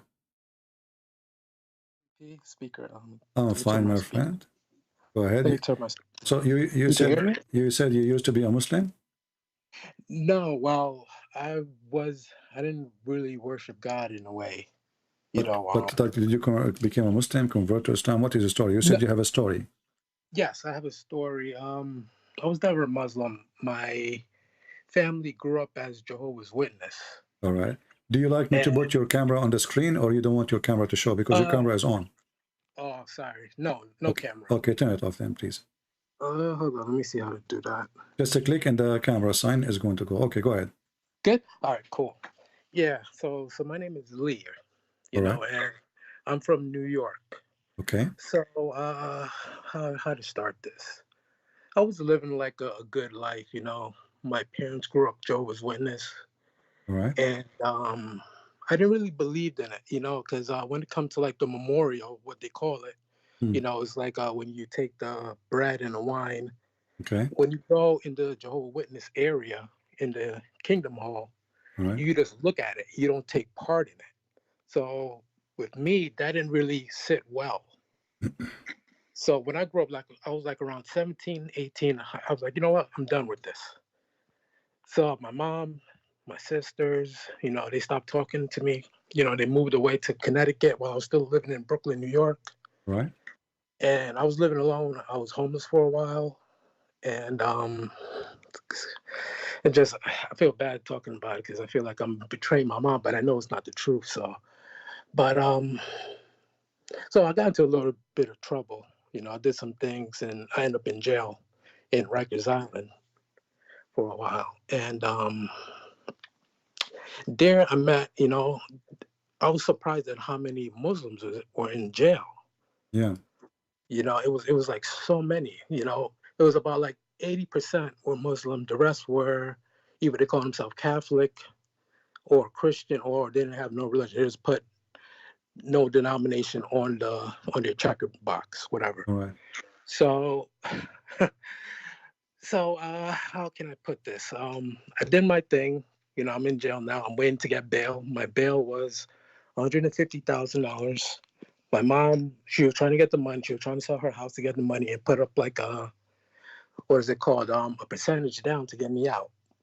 Right. But that took a while. So I was sitting there for about like 6, 7, 8 months.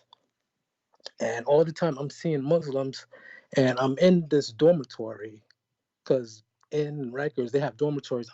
They have cells, but most of it is dormitory when they have about like 50 or 60 people, and there's just like different beds next to each other. So I'm in one of these beds, and the rest is just people who are Muslim. So I'm like, why is there so many Muslim here?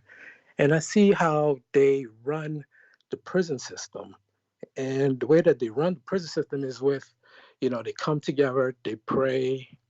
They even asked me once if I wanted to pray with them. I was like, oh, sure. I didn't know what it was. It looked pretty good. See how like they had like a zeal for God, the way that they bow down, the way that they, kiss the floor or whatnot. They put a carpet, they wash their hands and things like that. So I'm like, oh, all right, this is pretty cool. So I call my sister, and ask her, hey, can you go get me one of these hats? I think they call them a kufi or something like that. Yeah. So she got me the hat. So I'm wearing jail, and now, I was a skinny guy back then. I was probably like 130 pounds, and people, they used to like pick on me and things like that in jail. So once I get that and I'm walking around and they see that, I'm with these guys, all that stopped. All the intimidation things stopped. So I'm like, all right, this is all right. But I see how the Muslims were treating the other people that was in there, ones that wasn't called Muslims. So what they used to do is when it comes to chow time, lunchtime, they would, say, all right, Muslims first, and they'll have the food, and they'll call it halal or something like that, and they will pick the best pieces of chicken or whatever it was, and they'll give it to, the Muslims first, and whatever was left, that's where the Christian or Catholic or whoever, they'll go and line up for their food, and whatever food that was left over, the Muslim, they'll bring it back to the dorm, and then they'll, have like a midnight snack or whatever. They had all the privileges. That's what I'm saying. And why the rest, they don't complain? I mean, what kind of authority Why they Well, don't tell their lawyers, tell the people what kind of jail this jail is, if the one who is controlling the jail is not even Muslims? I mean, the police and etc. Why in the world they allow the Muslim to control it? well, here's the thing. From the East Coast in New York, it's where people say that you don't want to be a snitch. So you be quiet. If you're not quiet, Mm. they'll drag you to the bathroom, into the shower, and then they'll beat you up. Mm. So that was the thing. It was intimidation that they're gonna call you a snake or a rat or a snitch. So people didn't say anything as long as they're eating, and plus, people had money to buy food from the commissary and things like that. It was all right, but I seen how it was two different things. They would talk about God and the way that they pray and things of that, but the attitudes and the action were different. So there was this one time my bunk used to be next to this Haitian guy, and next to his bunk was a Muslim guy, and this was a very big, strong Muslim man, Muslim guy. And the Haitian guy, he was in jail for murder. Mm. And he was telling me, this was what year? This was 2000 and going to 2006. I got arrested in May 2005, going to 2006, and it was New Year's, and we're celebrating New Year's, and the guy, he was crying. He was like, I can't believe how I got myself into this, and this was like around 12 o'clock and after, the ball drop or whatever. So we're talking and he's crying, and the Muslim guy, he was like, you know what, I'm getting out in a few months. You know what? Give me $25,000, and when I get out, let me know who this person is, and I'll go and take care of them. So and I'm listening to this, and when I know what he meant when he said I'm gonna go take care of them, which means he's gonna go and kill this person, the witness. So I'm like, whoa, this is the same guy that pray over the meat at lunchtime, and he pray and he talked about this and how God is good, and he talked about he's gonna go and do a murder for hire. I'm like, no, man, this is not right. I didn't say anything because who am I to say anything? Mm-hmm. So I'm like, wow. So the guy was like, you know what? I'll think about it. I'll think about it, but I'm happy now that I know that it didn't happen because the Muslim guy got into a fight. He tried to steal somebody's tobacco in the dormitory, and then the corrections officer seen him, and they packed him up and stripped him out of that room, so they didn't have any more contact. But from there, I got bail. My mother, she finally sold her house, and she got me the money to get out. And from there, I was like, you know what?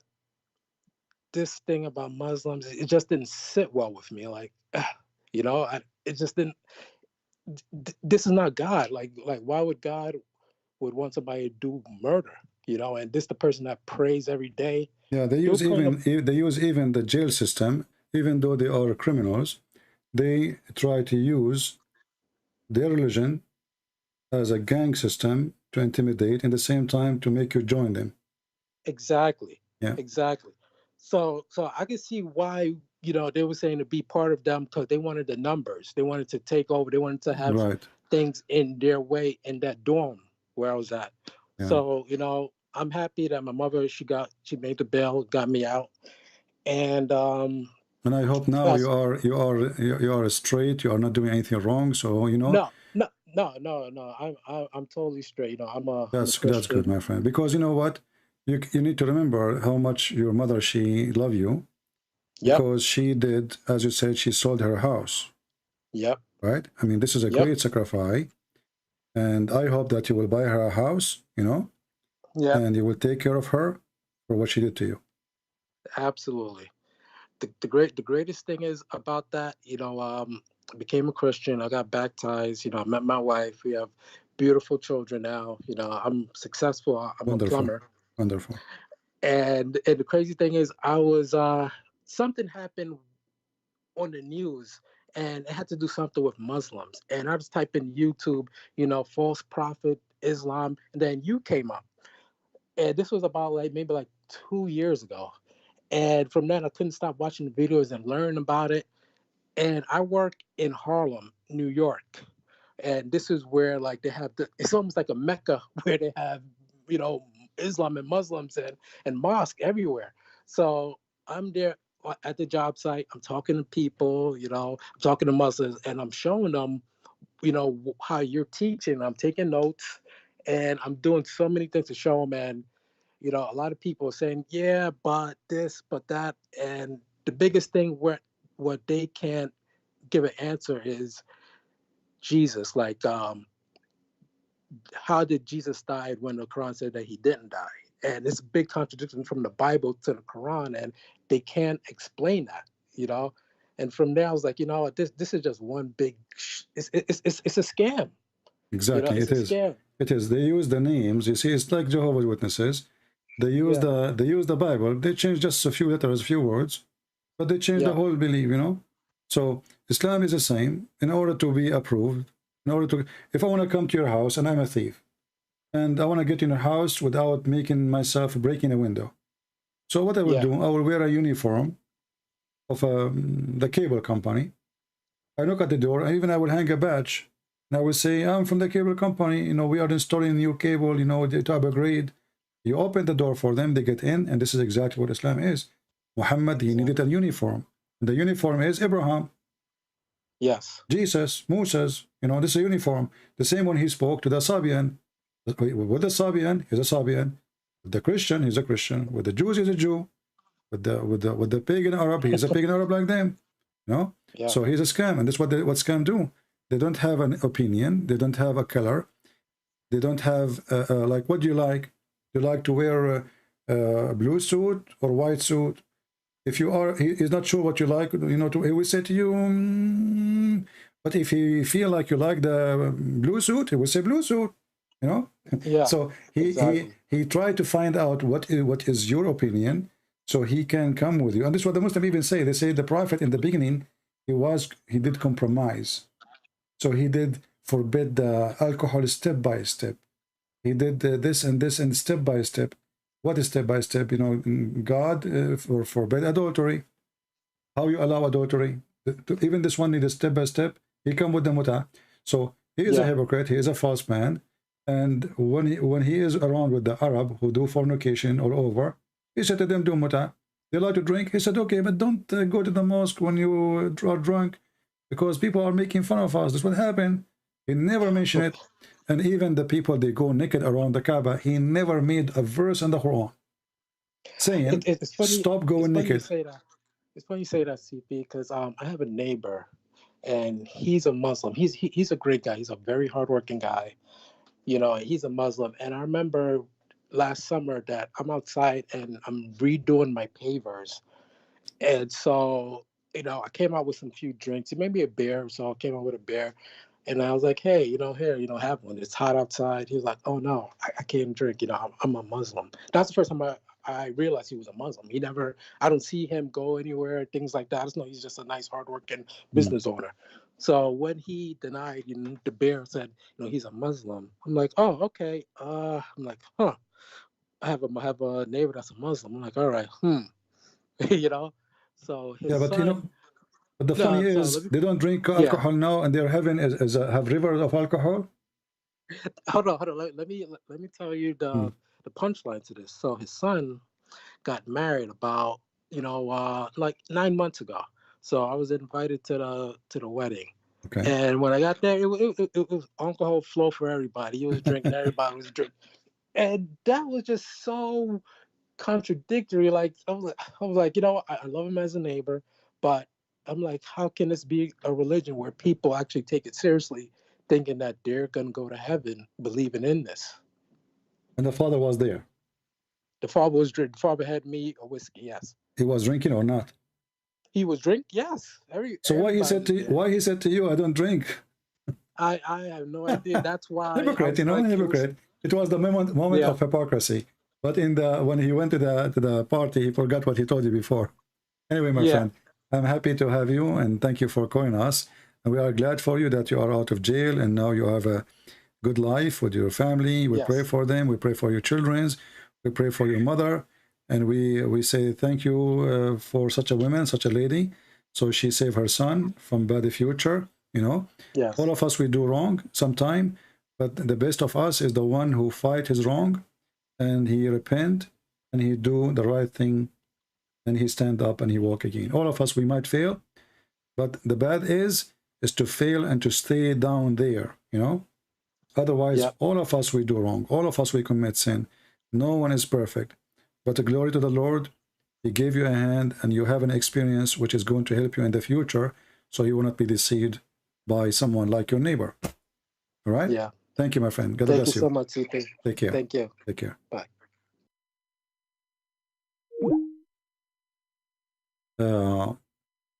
You know, you hear stories every day, and you learn. Life is a school, you know.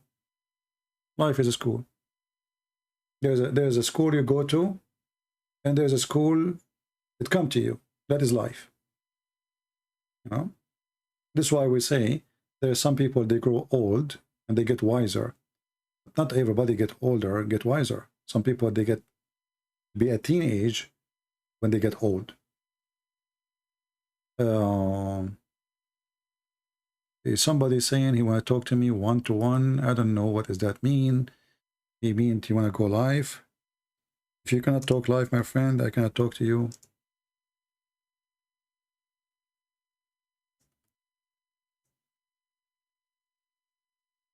And if you are a female and you want to contact me to speak live, you are welcome. But if you want to talk to me one-to-one private, no. I see even males, I'm not talking to them, you know. They want to call me. If you have a secret you cannot share, then what the point? If you are a Muslim and you are afraid to announce yourself, then I will talk to you in private, like I did with many people. Because then I understand the person, he have reason.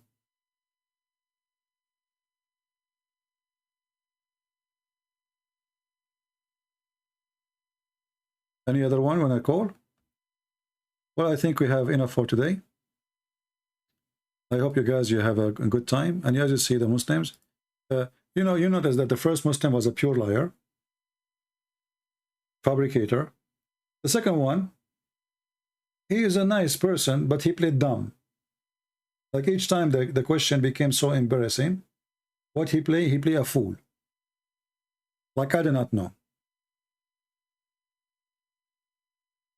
It's a new trick. They play it from time to time in order to avoid answering something embarrassing.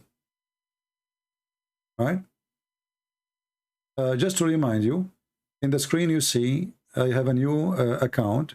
This is a Trump website. In case you do not know, Trump, he have now his own social media. And it's called truthsocial.com.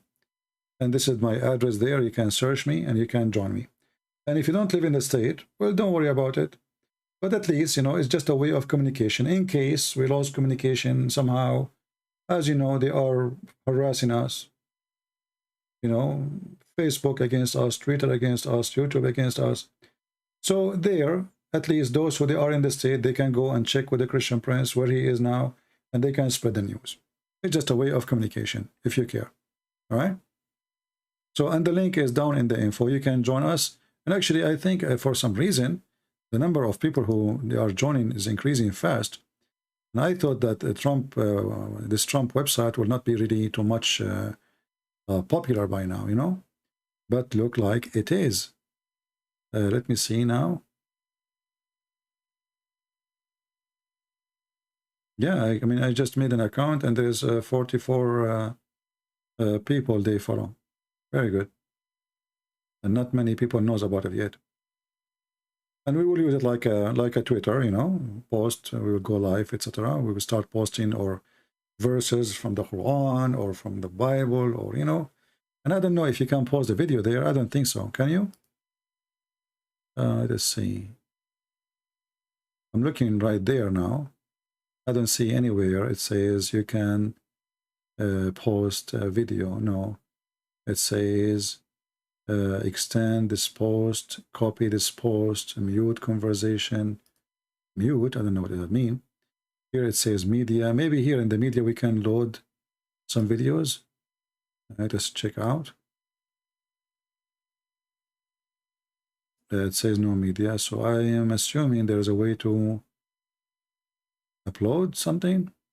I need to figure it out. You know, I did not, I just made the account there, and we need to figure it out. Likes. Okay. Alert, I have 15 alert.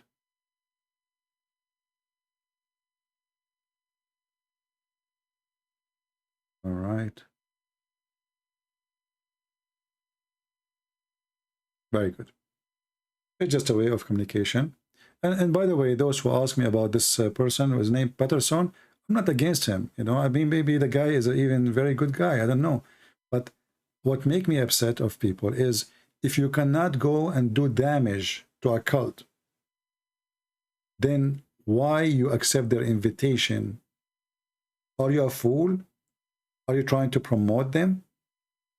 If now somebody is from Jehovah's Witnesses and he called me, I'm not going to do an interview with him. Otherwise, I'm promoting Jehovah's Witnesses. If he says something, I'm going to get him busted. So if I give him the microphone and he starts making lies and lies and lies, and Christian Prince stays silent, that means he agrees. He didn't have objection. So what's the point of this meeting, so-called meeting or so-called interview? What exactly we accomplished?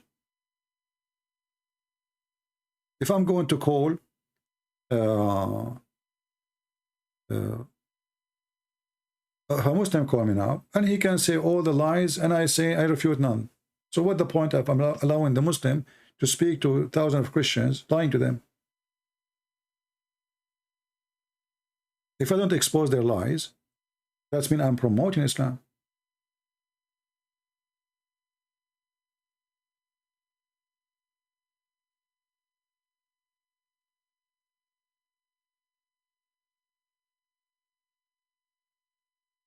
Okay, my friend, maybe you can, you know, check it out. Because I believe before I checked the Trump website and it was not really open for people to register, but this is new, so I registered. Let's see in the future. I think they will open it for everybody, and we will see. They mention someone from the Quran. They say peace be upon him. Well, you know, in the Quran, there is nowhere it says peace be upon him about Muhammad. The Quran says Sallallahu alayhi wasallam. Salah mean pray. Salah mean pray, not peace. But because it's an embarrassment to say that Allah, He ordered them to pray on Muhammad. If you remember the funny debate between Mimi Hijab and David Wood, Mimi Hijab, he said to David Wood, this is why it says pray for, not to. Pray for, not to. So it's pray. So Allah, He pray for Muhammad?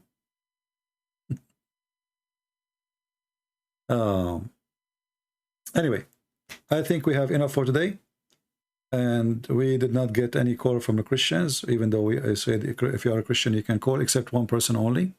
The last gentleman, he called us. Looks like people don't like the idea, maybe. But we gave them opportunity. So don't tell me that I did not allow Christian to call. I allow. And we will do that maybe once every Friday, every week, once. Christians and Muslims can call. All right? So I want to say thank you. May the Lord bless you. And until we see you soon again, we pray to the Lord to open the eyes and the heart of people, to help them, and to use each one of us to be a way to deliver the truth. And the truth will set you free, as the Lord, He said. And the Lord, He made it so clear. He said, I am the truth. And then Muhammad, He says to you, where Jesus says, I'm God, worship me. He said, I am the truth. I am the life. I am the resurrection. I am who I am. He forgives sin. He promised salvation. He is the living God. And yet the Muhammadan, they say to us, where Jesus, He says, I am God, worship me. Even the Muhammadan who call us today, he asked us to read the verses would prove that Jesus was racist, according to him, and he commits sin. When we go there and we read, we will see that the woman there, she was worshiping Jesus. And Jesus, he said great things about this woman. And not only that, the command of Jesus, the command, not the wish, it had to happen immediately. And her daughter was healed. That is my Lord, my friend. Is not the Lord of Muhammad who say to him, may your God forgive your sin. My Lord, he says, go and your sin is forgiven. And because talk is cheap, Jesus did not say cheap talk. He said to him, carry your bed and walk. Which one is easier to do? To say to him, your sin is forgiven, or to say to him, carry your bed and walk? That is Jesus. Islam is talk. Jesus is the living God. He do what he say, and he say what he do. Until we see you again, may the Lord bless you all. Christ is Lord. Islam is a scam.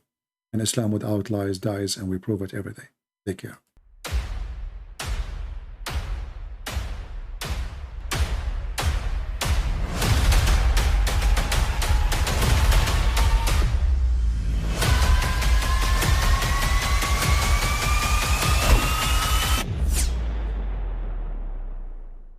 But I mean, again, he doesn't know who Gabriel is, right? Because he didn't come from an Abrahamic faith. The people of Mecca were pagan. The Quran is mentioned, if this book was from other than God, they would have found in it many contradictions. If a book is without contradictions, that has no bearing on whether it comes from God or not. I've had phone books that are inerrant, but I certainly don't think God gave them. That we believe without understanding. The brother asked a very important question, that most of the scholars say that listening to music, watching movies, and most of the television programs, they're haram. So how can we have fun? Let me tell you, brother, at the outset that having fun is permitted in Islam as long as the fun is halal fun. That the standard narrative has holes in it. The Prophet tells us because Satan or the devil sleeps over our nostrils. Those who oversleep and not pray Fajr on time, Satan urinates in their ears. I really do think Jesus was crucified and that he really was dead and buried. He thought that he was a son of God in the sense that he was specially chosen by God. I think Jesus really did think he was going to be the Messiah, the future king of Israel. I mean, that is, after all, why they crucified him.